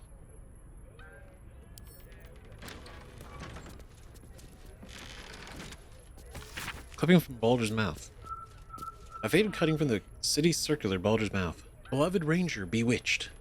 Citizens of the city were stunned to find a local landmark absent when the sun rose over the Wide this morning. The Beloved Ranger, a statue dedicated to a hero of the city, was removed from its perch overnight with the reports of a struggle and sounds of battle during the dark hours. The City Watch had no comment to add, but the market square told a clear tale of smashed cobblestone, scorched tiling, and blood-speckled stalls. Whatever force wrested the ranger from his perch, he did not go quietly. And see, this is why it threw me off that Minsk was alive. Because I was completely under the impression he was still a statue. Right? And then we read in, well, basically way back in Act 1, you know, that essentially the statue was missing. I was like, oh, interesting. So somebody stole Minsk's statue. Because there was no evidence to show, like, oh, okay, well, he came back from being stoned. He was cured. Right, but the fact that it was missing is interesting. This adds more context to it. Coming along nicely there, Floki. To at least the situation. Final warning. A mist printed beneath the burning emblem of the flaming fist. Deep quill slashes indicate a certain level of irritation on the part of the writer. Residents of Elarthan House. Elarthan, jeez. Elarthan House. That's a tongue twister for me right now. I will remind you once again that the guardianship of the lower city falls exclusively to the Flaming Fist, with additional support from the new Steel Watch. We do not require the assistance of any private citizens in the settling of street disputes, no matter how extreme those citizens deem the Watch's response to be. Yord, we've been happy to overlook your mother's association with a certain illegal organization due to your family's service to the city. Do not make us regret it. Ryan, if you're so keen to bust a few skulls, then you're welcome to re-enlist. Re-enlist? Interesting. Signed, Manip Regis, Bloomridge Garrison. Might be in sight. It says pin slot. Pin slot, what could that possibly mean?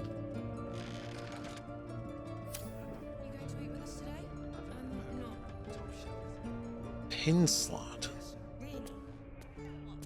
Her diaries are off limits. I could use a hand with the washing up. Last time I let Big do it, she blunted my best knife It's slaying not a very soap good methods. code. Alright. Interesting.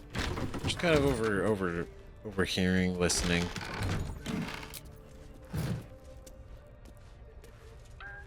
Dropping eaves.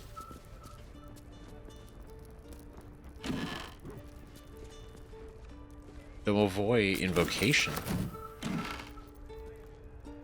Transcribed sending.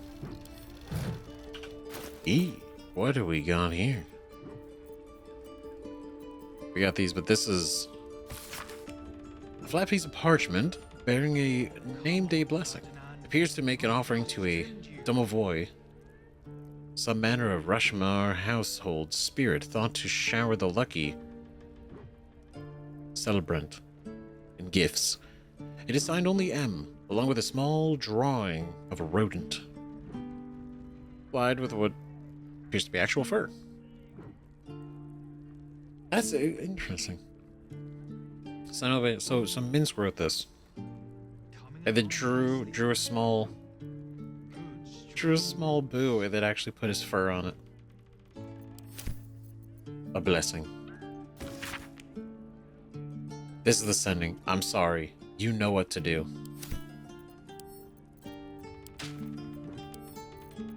Okay, that's Minsk.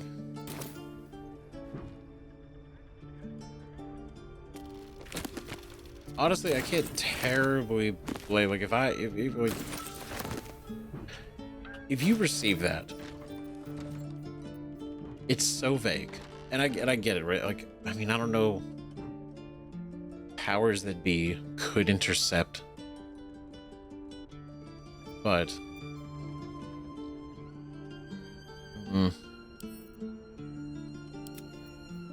either way, it almost feels too vague. So I can understand maybe why Jaheira chose to be so minimal about it, but at the same time, I could totally see Ryan being like, "What the fuck you mean?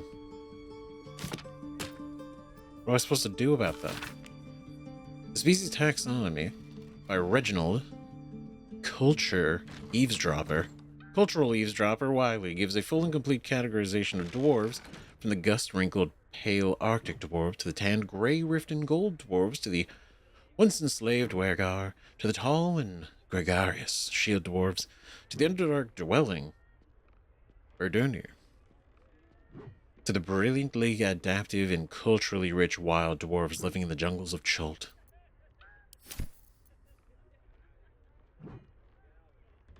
I do like, I mean, it's small, and I like that we're still getting, even this late into the game, you know, we're still getting little references, little nods. Come on, Ferdinand. I just trimmed you. Oh, Ferdinand. No, that's all right. Right, sort of the acknowledgement of like the other types of the other peoples out there. I just think it's cool. We got in here. The bathroom? The bathing room, specifically. Not like the, you know. Forgotten Forest. A dark children's picture book featuring a host of animal friends helping one another survive a forbidding forest. At just the moments where it seems the villains have the advantage, a childish hand has drawn a cranky old elven woman, beating them about the head with a stick.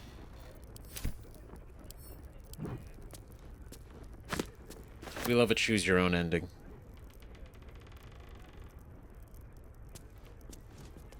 We do. Let's have a look at myself. Yep. Okay. Alright, so we've checked out you. What is it? This has to be the bedrooms, right?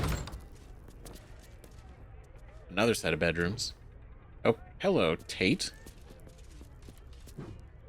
I hope you were hibernating, little cub. I can't think of another reason you wouldn't come down to say hello. Jaheira! I didn't want to see if you were really dead. They said... Who said?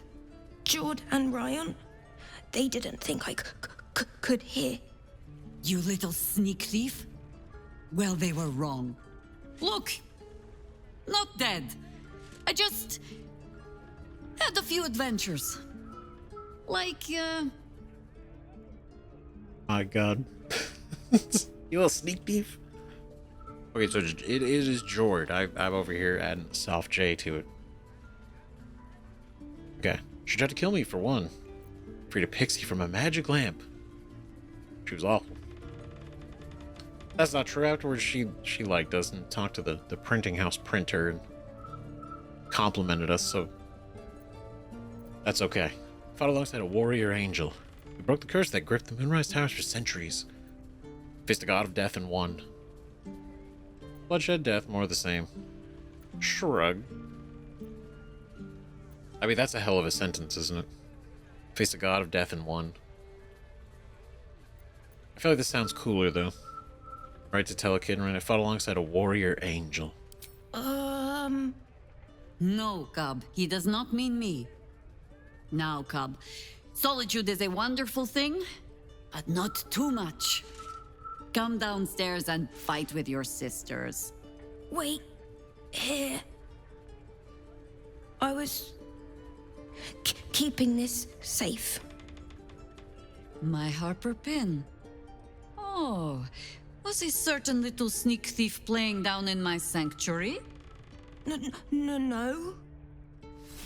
Sanctuary. Opens more doors than most. Come down to my study and see if you can figure it out. I already figured it out. Being exposed to you, I had that sixth sense already, Jaheira.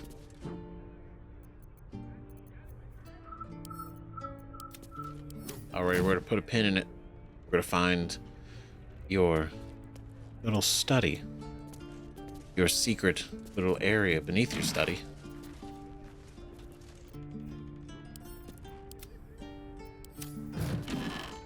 Let's see. Go ahead and just... It's gonna be a hell of a time to sell everything and make money. Oh, Yesum's journal. Suddenly rendered doodle of a young elven girl sitting on a throne. Faint eraser marks indicate that her crown got more jeweled and elaborate with every iteration. Queen Gesm, first of Tethir, ruler over the lands of... Look up Tethir.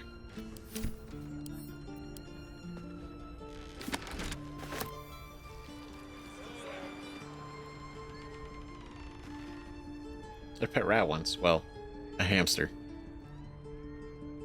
Look at his arm. Look at his little arms. Little guy. Okay, you know what? I actually... Where are you going?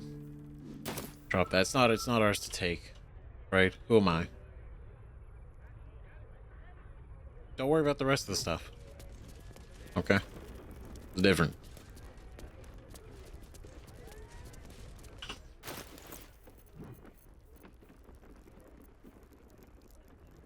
Harper pin, just a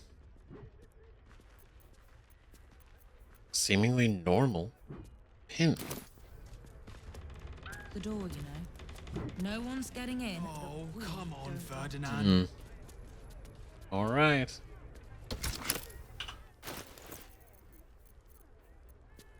There we go. Put it in.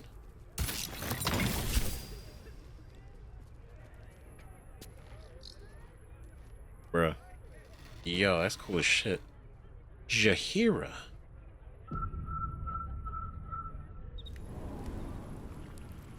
Alright. Jaheira's basement. Shut the f- No shot. What? This is huge. This is just under here. This is just Never down mind here. to those. You're probably safe so long as I am here. But if you do not trust me, take the weight from the pressure plate there. Ah. Look at you. Smart. Frosted orb.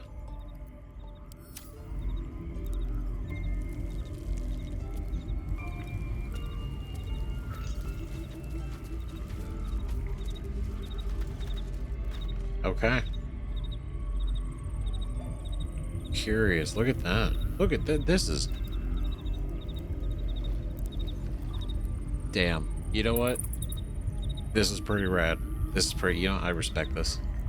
The orb casts glyphs familiar to the druid of ownership. Overwhelming it with the same element can often disable the enchantment. Oh. So wait, if we don't have Jaheira... Have no fear. The traps aren't meant for you. But, better to stick close, eh? Is that meant for us? So... Because of that, they're not triggering? The orb casts glyphs familiar to the druid of ownership. Overwhelming it with the same element can often disable the enchantment.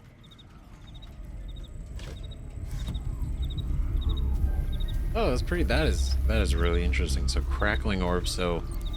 Obviously frost, fire, lightning, electricity. Probably like a shock. Be surprised if it's probably like a call lightning or a lightning bolt. Oozing orb.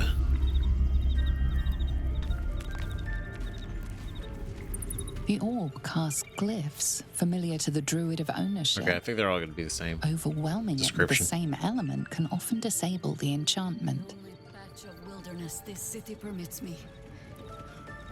There ought to be supplies here to aid us. You know this place, Boo. Minsk has never been invited. Invited Boo, but not Minsk. Leave the steed outside. Oh. Hello. Postmaster Badger? Messenger rats? Hello. I bring word of gnomes. Gnomes in the sea. Gnomes in the sea. Down by the Blushing Mermaid, there's a stink of something fey. Smell of arse, too. But Boss doesn't care about that. Oh. Good to know. There's been killings in a holy place. Stinks of incense and blood. Now that's interesting. Because we dealt with it's obviously talking about the Chaplain Remington. This is There's a stink of something fey.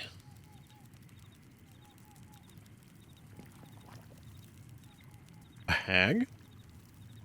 Hag nonsense? Maybe? Word of gnomes. Gnomes in the sea.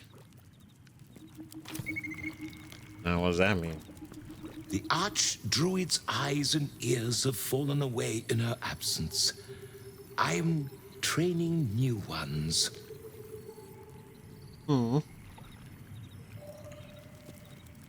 If you are not meant to be here, the Archdruid's traps will say to you. If you have business, be about it. If you do not, poke around and see what happens. Yeah, I respect the passive-aggressive, just like, you know, fuck around and find out. Oh, look, it was a whole badger. Just doing the work. Doing the good work. God, it's pretty chill. This is cozy. This is a hangout.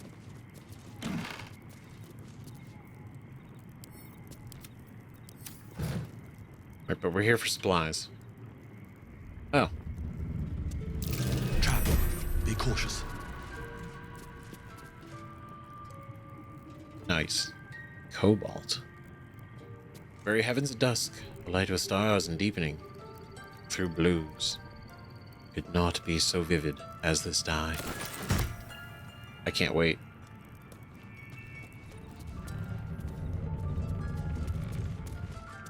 Definitely want to see what that looks like. Ooh. Well, I mean, I imagine... Damn, we suck. I imagine these are on here, so it's not gonna be... It's not gonna be an issue, right? It's only an issue if we didn't have Jaheira. It's kind of an interesting way to do it.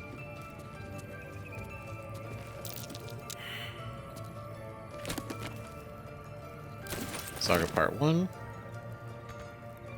which we have read.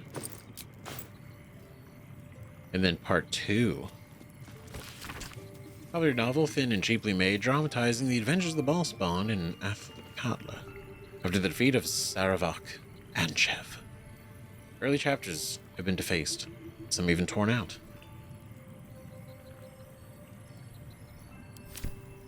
Okay, so we've heard that name a lot. And obviously, as you know, I've not played Baldur's Gate 1 and 2, but it seems Saravak is kind of a big deal in the whole Ballspawn thing, which is to mean it's a big deal in Baldur's Gate 1 and 2. So the defeat of Saravak. I mean, was Saravak like the main orchestrator? Perhaps. That's what it sounds like. It's a pretty big deal. Let's see.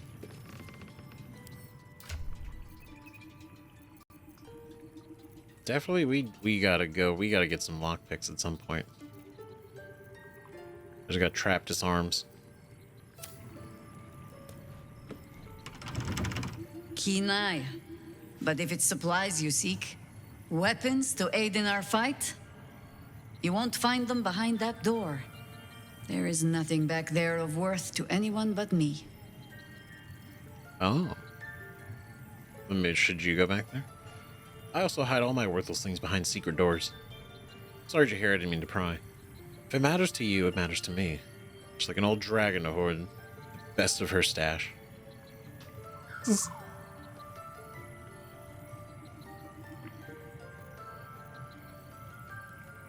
That's interesting, though. Okay, so let's see.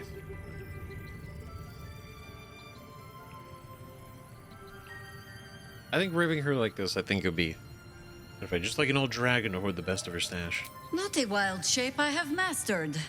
Just yet. On my word, all you will find inside is dust. And the moldering keepsakes of a much younger woman. Jaheira, our friend has put their trust in us. Boo thinks it is only right to return the gesture, no? You so rarely make a habit of being right, Ranger, that it puts me ill at ease when you are. Pass then. Go on. See what it is a foolish old Harper thinks worth hiding away. Oh, don't say it like that, Jaheira. Come on now.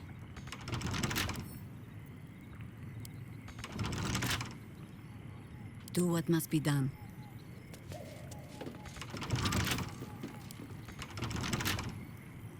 Oh man, that's awkward. Oh no. Is that blood? No, never mind. I'd be like, go for it. Go for it, you know? Go, open it up. See what's behind it. Can't even get in. Awkward. Okay, hold on. I gotta... Hold on. I'm thinking...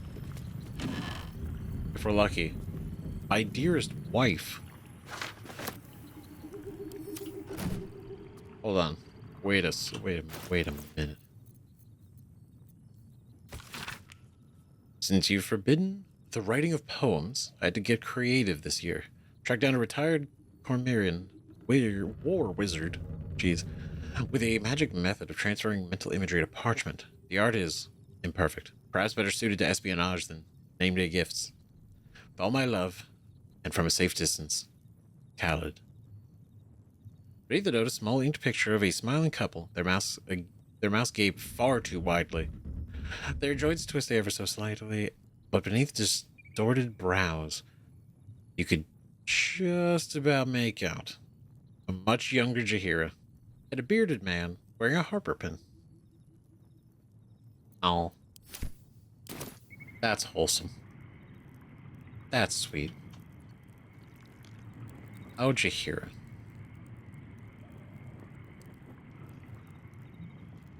Okay, so we have to procure some thieves' tools. I didn't think I would need some down here. This was certainly a twist. Didn't think I would. Okay, hold on. Let me... Seems like a good moment to talk. I just lost a wager, thanks to you. Who are you? Someone who bet that you'd never be foolish enough to actually show your face in this city again. But here you are. And the gold in my purse is soon to take flight. Well, that shit's certainly surprising. I was like, you know what? We'll go real quick to the one person I remember that would definitely be able to sell things. Like lockpicks. And this was hella relevant. What the fuck? Okay. Our hearts bleed for you, get to the point. You're a Sharn, aren't you? From Shadowheart's cloister. That's crazy. What are the odds? What the fuck? There have been whispers about you, sister. About your faith, your loyalty, your company. I can't help but feel the strangest twinge of disgust as I look upon you. Is it true? Has Our Lady forsaken you? I'm so actually caught the fuck off. Like, what the fuck? Holy shit. Okay. I mean, I was gonna come back to this guy just by lockpicks, but then also there was the ring without the gem on it that I wanted. I've been holding on to for so long. Not that there was any actual relevance to it, but I think it's the principle of the fact that he was getting people's precious stuff. Right, for pocket change. And then selling it for more. He's not a good dude. And now, he's a fucking Sharn. Calls her sister? Get out of here. You don't know her. Use your shared connection. Urge Shadowheart to lie. Reach out to her psionically. She should plead contrition for now. She has turned her back on your wretched goddess. Let Shadowheart handle it. This is her chance. Stand up for herself. I know the truth. I know my parents still live. Tell me where they are, and I have no quarrel with you. I'm afraid the quarrel is unavoidable, thanks to you. Now I must report your reappearance. If you are intent on bringing matters to a head, then seek out the House of Grief in the lower city. Though, if I was you, I'd be very tempted to just forget it all and disappear. You have some form at doing so, after all. Young lady, Shadowheart, a word if you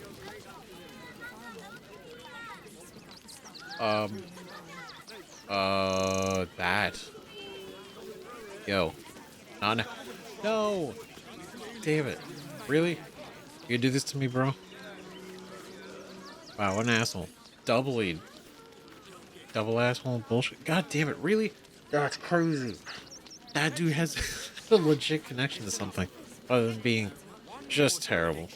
I figured he was probably working for the guild. And now that we know he's working part of the same fucking group. You should know, Laconia was not half so heartless as she liked to appear. I knew her well enough. You might have traveled with her for a time, but she trained me. What's your point? Only that I find it hard to believe that she could have raised you and felt nothing for you. Perhaps she took some pride in her work, forming me to Shah's liking. She certainly relished wielding the rod. But who knows? Perhaps someone else made her that way, as she tried to do to me. I mean, that would mirror Cazador in his situation, but that's so sad to say it out loud like that. But wait, that means Jaheira traveled with her. That's curious. So does she have some presence in the other Baldur's Gate games? Right? We found a Sharn lookout called Ferg Droger. Revealed that the cloister is hidden in a place called the House of Grief, the lower city of Baldur's Gate. You know, that's a really apt name. When you think about it, it's very on the nose. Damn. That might be some place where Sharns would hang out to... I mean, if anything, just snatch people up. But, well... Okay, well that didn't exactly go the way I planned. But there was a benefit to this. We still need lockpick. So, yeah. Oh, I'm still looking for him. This place has been a haven. When Harpers were less than welcome in the city proper. Pleasure house? Den of decadent Seems hard to imagine your efforts haven't always been appreciated. Harper does not go in for public acclaim. We work in shadow and secrecy, tragically unacknowledged by the ungrateful herd. Sounds familiar. Mate, it's your birthday. You deserve to cut loose.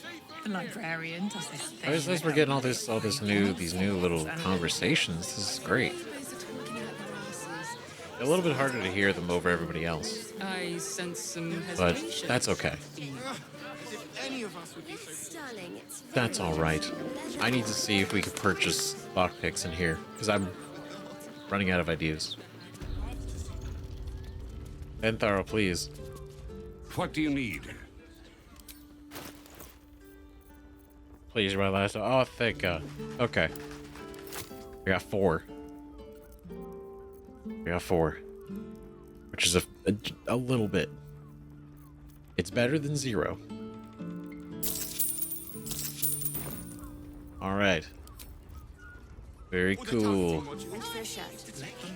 Alright, now that we got 4, I think 4 should be enough. Okay. Knock on wood. Okay, we'll get back. Alright. We are gonna do this. Now, also thematically, I think it works for Jaheira to do it.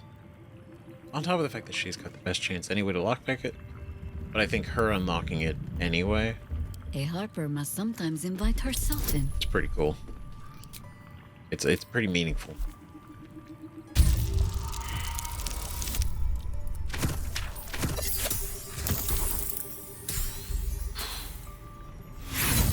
Damn. But we try again. Damn it.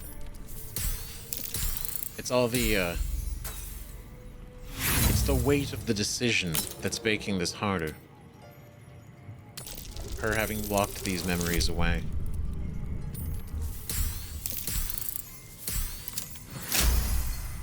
Perfect. The perfect number. It's a door. I've got a long road ahead. Oh. Light on my feet. Even... Oh, this is a little secret area. Rite of the Timeless Body. A confused spread of cryptic symbols cobbled together by the same hand seemingly over years. Need notations impose order on the chaotic sketches describing some manner of druidic ritual. Its purpose unclear and its practice incomplete. Rite of the Timeless Body. What's that about? I'd best ask Jaheira.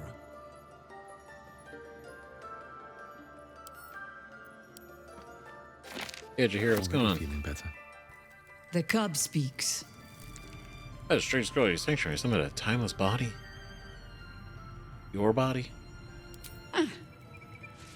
The threat of spanking never kept the children from poking through my things. Why should it deter you? It is a ritual, or it describes one at least, practiced by druids of certain esoteric circles. If they be learned and powerful enough, the practitioner of this ritual might slow their aging, extend their life well beyond its natural reach. In greener days, I might have been strong enough to do it. I might be yet, with the right preparations. Pretty cool. Now, when Lae'zel is in, you know, when she's not here, she's back home. I mean, she's got a timeless body. Technically, as well, because of how time doesn't work out there. I mean, even now. But, so you plan to do it. That's amazing, Jaheira. What can I do to help? And anyone can use this scroll? I understand. I would want to stay young and pretty too.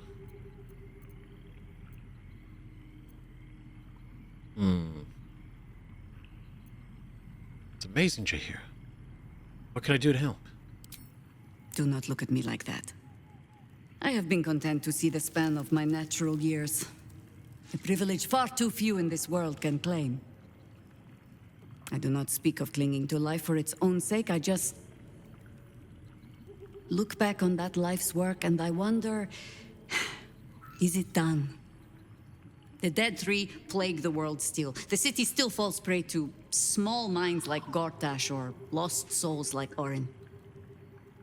It is every Harper's hope to be a light that drives out darkness.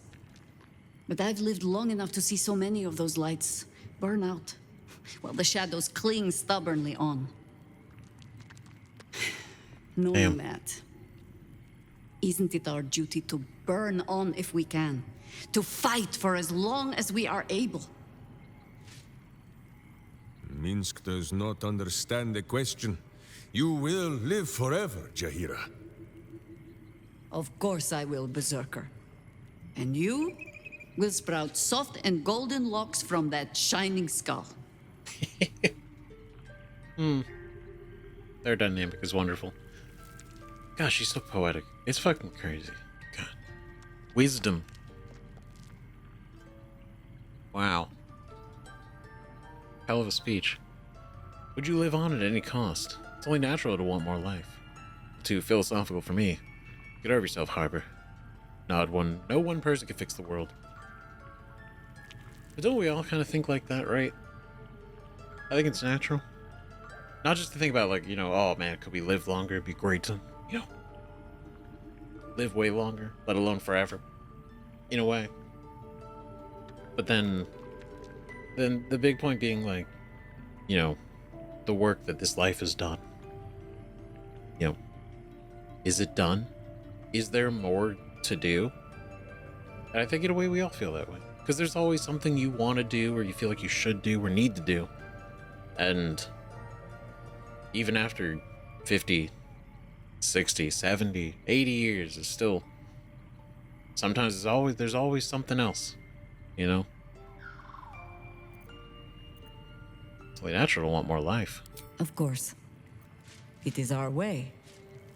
Just as it is Death's way to meet us along the path, gently oblivious to whatever it is we want. I spent most of my life fighting those who tried to escape their end.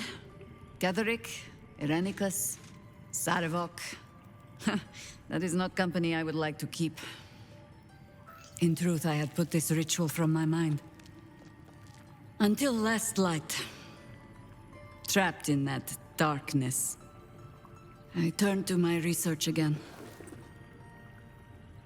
What if I was a little stronger? As fast as I once had been. Then you came. And made the question moot. But I kept this. Just in case, I told myself. A final resort. Perhaps you were not the savior you seemed. I had learned better than to think of life as some simple tale after all.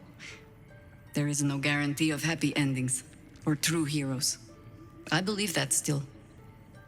But when I look on all that we have achieved since, I wonder perhaps it is not heroes we need. Only people who are willing to try.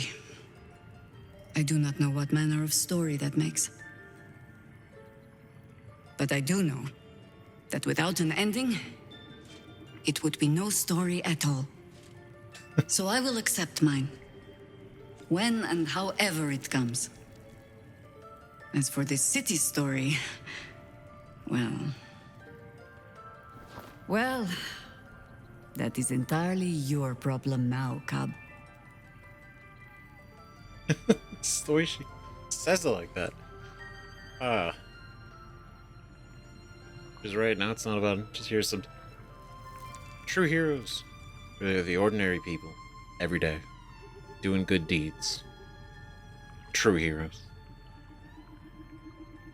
I'm honored you think of me that way. You're not off the hook that easily, Jaheira. Want you around for a long time yet.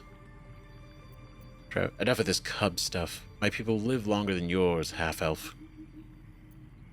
Could you imagine the tone shift? A pity. Use a young, powerful Jaheira. Nah, she's great. Don't get ahead of yourself. First we have to survive the Absolute.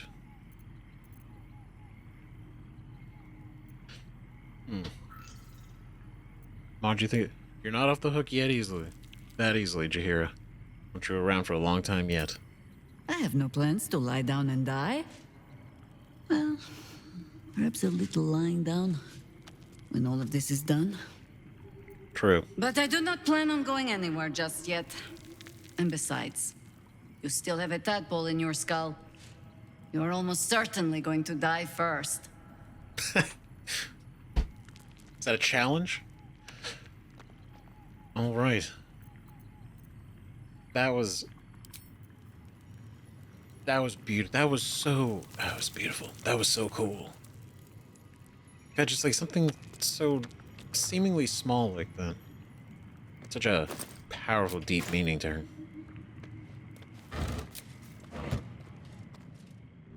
It's really cool. It's really like every conversation we seem to have had with Jaheira at any point is just good. It's insightful. It's deep. Even if there's like flawed moments in her character, it just adds to it. Right? Like when we fought all the doppelgangers inside the Harper hideout, and she's like, fundamentally they were like, you essentially like blaming herself and them kind of blaming her, and she's like, nah, shit, you're right, it was me, I did this. But the way she handled it, I don't know, I just think Jaheira is such a cool character.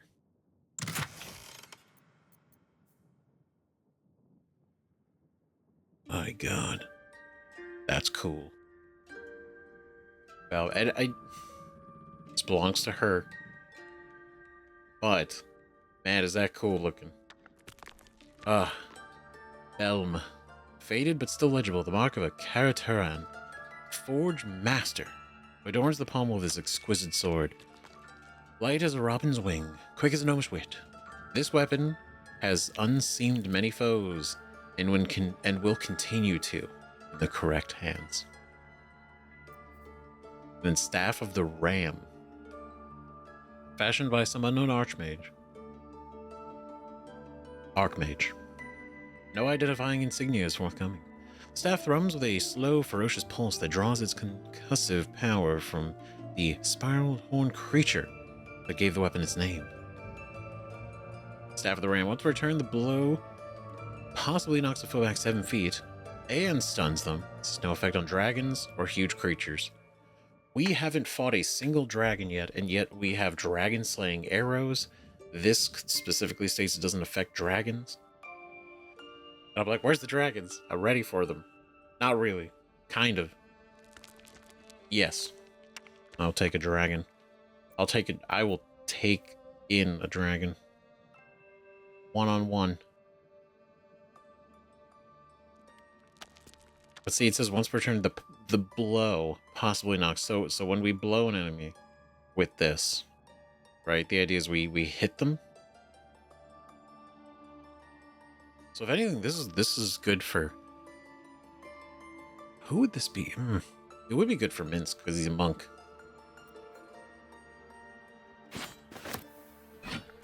I'll just pick them both up. We'll sort it out later. That's... Jaheira's old weapons.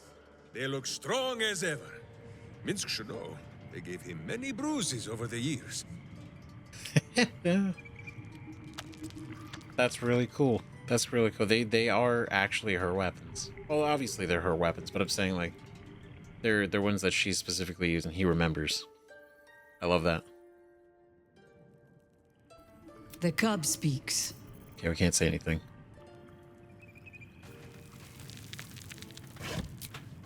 I think it's only right, as much as I kind of want the sword.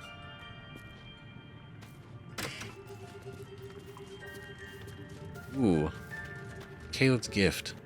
Or in Caleb's gift, Jaheira cannot be cursed. That's pretty sick. That's wholesome. A gift from Cal to Jaheira. Khaled's gift, aid, level 3. Heal yourself and increase your HP maximum by 10. Oh.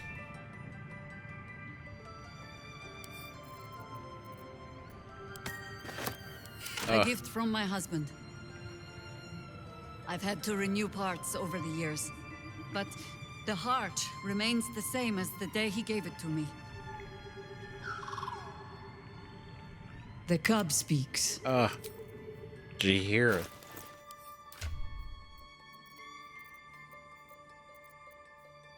Okay, well, you definitely...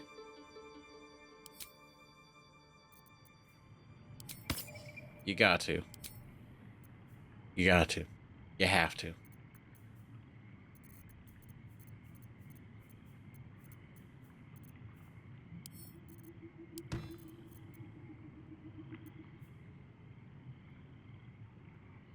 Wow, it's such a good sword. It's obviously, it belongs to her, so I feel bad even wanting it, right?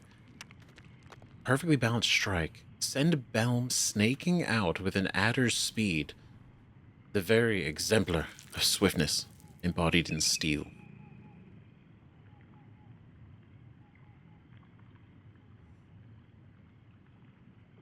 Kind of want it. Kind of want to use it. Out of respect. Out of respect. Right? I think so. Right, because if we did it still alive out so of that's friendship, progress. we wield that. Minsk could get the trident. As much as I really love using it, I know that he would get so much better use out of this than we have.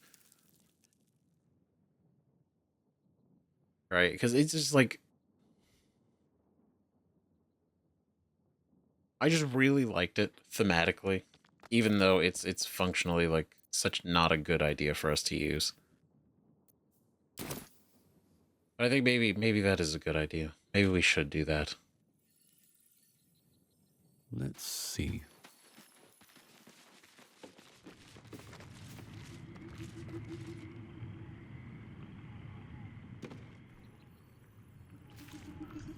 Does that potentially just open this?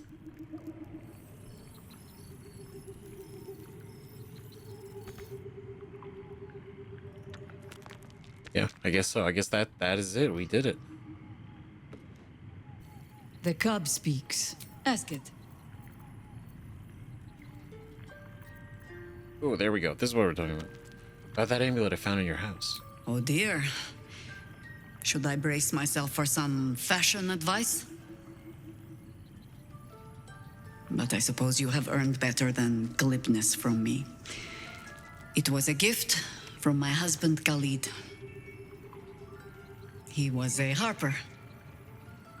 A better one than me, truth be told. Any idiot can swing a sword, but to believe in the cause with the whole of your heart, a much trickier thing. He died. Alone. In pain. And far too young. Murdered by a mage who craved immortality. I'll not grant it by naming him in the same breath as my husband. Damn. Fuck. That's so sad.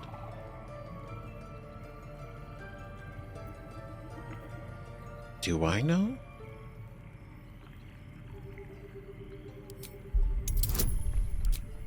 What do I know?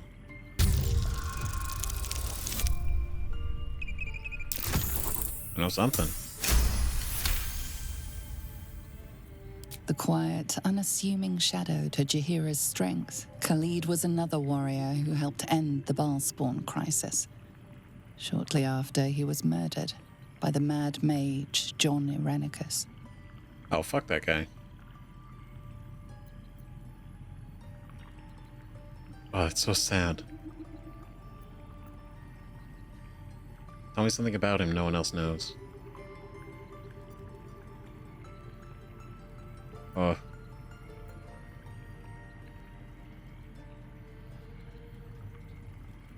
I think this is endearing. At least I hope that's what it comes off like, you know? I've never known a warrior to go so far out of his way to avoid a fight, which meant the few he chose. Most Harpers swagger and flash their feathers to catch your attention. Khalid was quiet to a fault. And when we were married, on an upturned cart in the rainy Dalelands, he stammered so much. I've never been sure if our vows actually counted.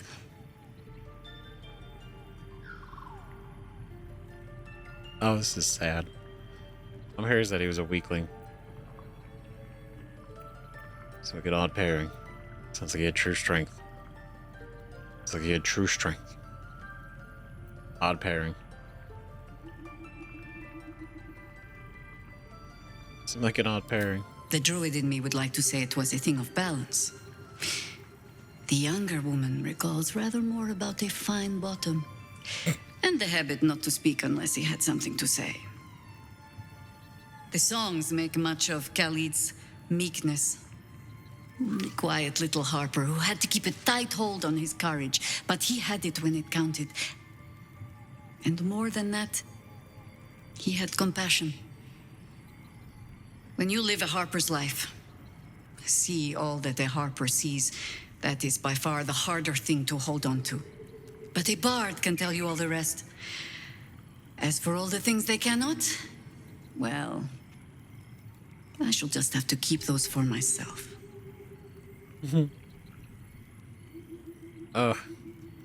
Jaheira. Damn it.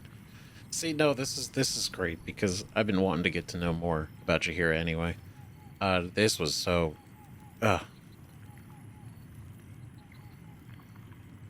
I don't know, maybe I'm ready to.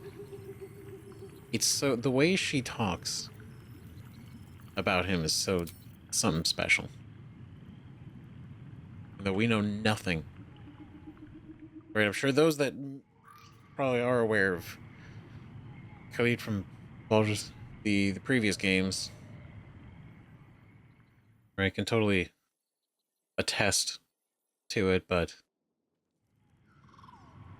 as somebody who has no idea, that's really sweet. On my way. Those two. And it makes it even sadder and harder, the fact that way she describes that he died.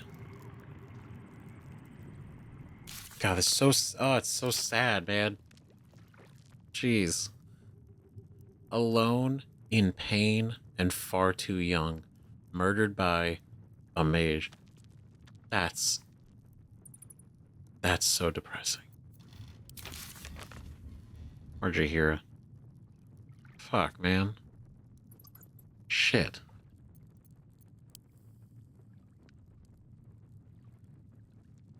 Ugh. Well, I think at the end of the day, this was... It makes so much sense why she put everything back there. Her weapons, the scroll, right, for the ritual, and her amulet. Right? All symbolic of why she left those back there. Not carelessly, but deliberately.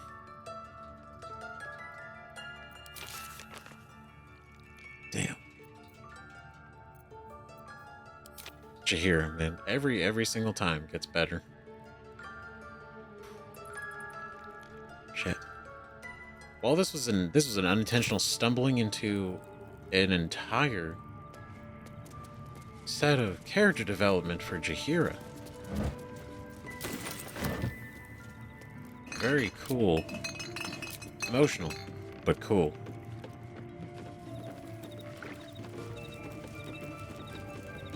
Right, just knowing the fact that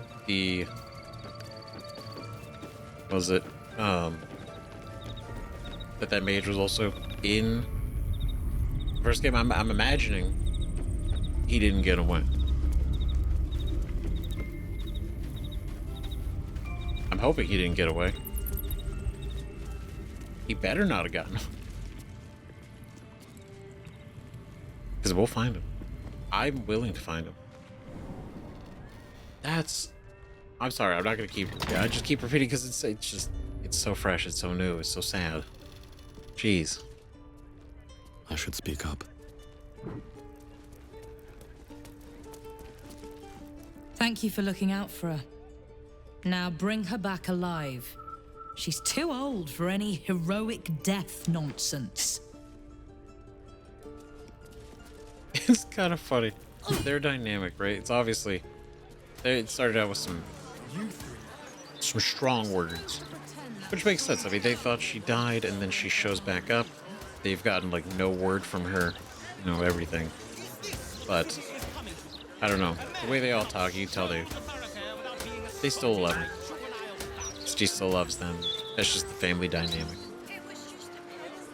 Commander! Spare me your salutes, little traitor. You walked me right into that ambush. Sorry, Commander. You are my commander, but George promised me pies. Ah. I can't fault your priorities. You'll look after them for me? Can I have a real sword? No. Fine.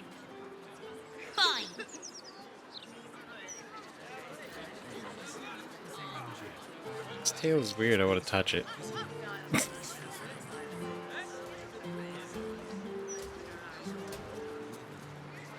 It would be funny, and I imagine you could. I don't think it really does anything, but you could, like, pickpocket and give her a real sword.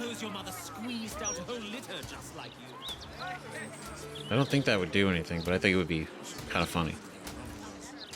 Commanders put me in charge. On your way, citizen. Understood. The cub speaks. Jaheira littering the streets in broad daylight. I swear, sometimes it is as if she does not care for this city at all. Oh my god. So Jaheira is willing to embrace mortality, the ultimate form of retirement, and that's thanks to impressing her through your actions. Quite the compliment. That is kind of crazy when you think about it. Like, somebody who was able to be immortal had even a path to living not just longer, but probably, forever. And walked away from it because of us. That was so bad. But at the same time, it'd be like if everything we've done was so moving.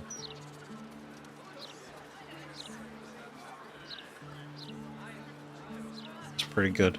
That's pretty good. Yeah, I guess we can discuss this real quick too.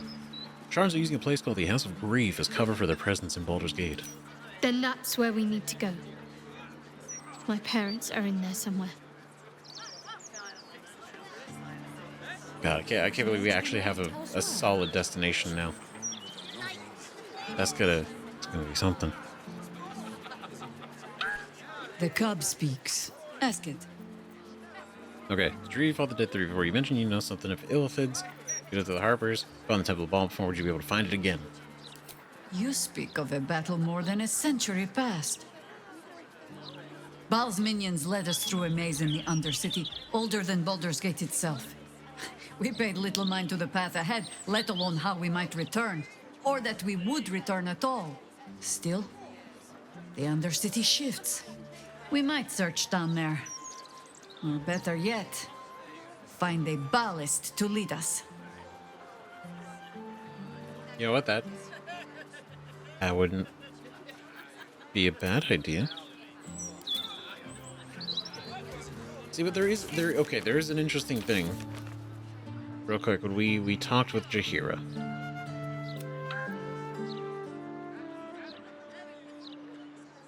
Right, where was the...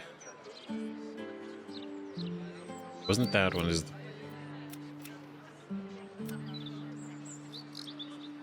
this one? Here, right? Small minds like Gortash, lost souls like Orin. That's an interesting way to describe Orin after everything we know and we've seen of Orin. Right?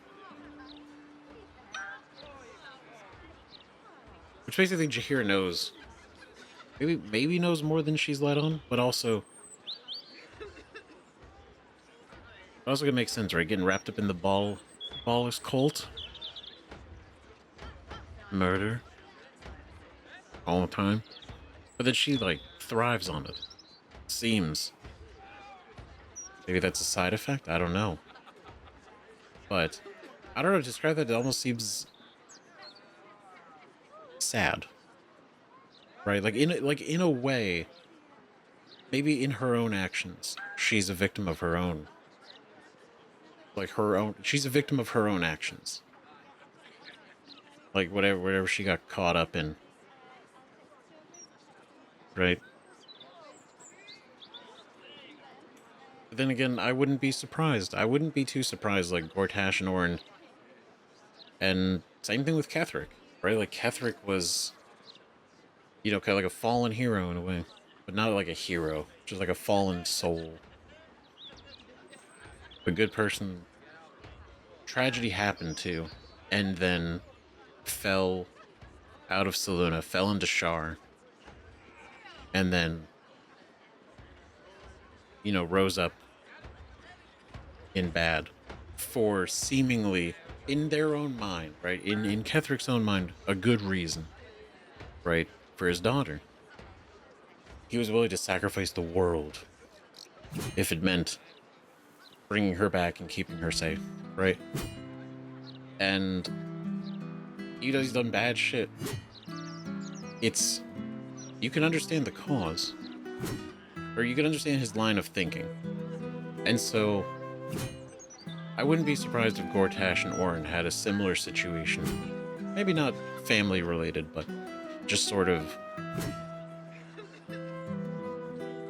you know, whatever happened to them, like who hurt them, who got them into this position, or what happened to them that led them to then go into this, right?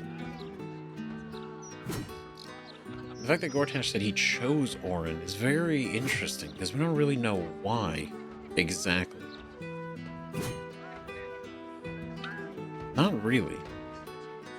Ketheric like has a reputation, right? He's had a He was the leader in the past. It was a big deal. So it makes sense why Gortash would align with him, but Orin seems like somebody just kind of so random. Just some really elite ballist assassin. Great at her job, but curious to exactly why. And yeah, it's just like the Lost Souls thing. The comment really made me think about it. I was very curious what she could possibly mean by that. But either way, Daughter of Darkness, House of Grief. We haven't even found the House of Grief, wherever that could even be. Where's this? Where's our Chris? Oh, that's all the way down. Okay. Okay, so here's what we're gonna do. We're gonna pick this up in the next episode, and we're gonna kind of roam the city a little bit more, and also see if we can find. See what else we can find. Maybe the House of Grief. Maybe we stumble into the. I don't know, the inner workings of something else. There's so many other buildings and so many other things we haven't seen yet. We have this entire. I don't even know how far this goes, but at least this section of the city to still explore. And then I also got to sell a bunch of stuff so that we could buy some cool things. So anyway, thank you very so much for watching. Hopefully get the next episode out soon, because we're picking up steam. It's pretty cool. We're getting like a little bit of small stories, some big stories. A lot of things are kind of happening while also trying to make time to explore the city and see it all, right? But no rush. So let me know what you guys think about this in the comments. See you guys in the next video. Bye-bye.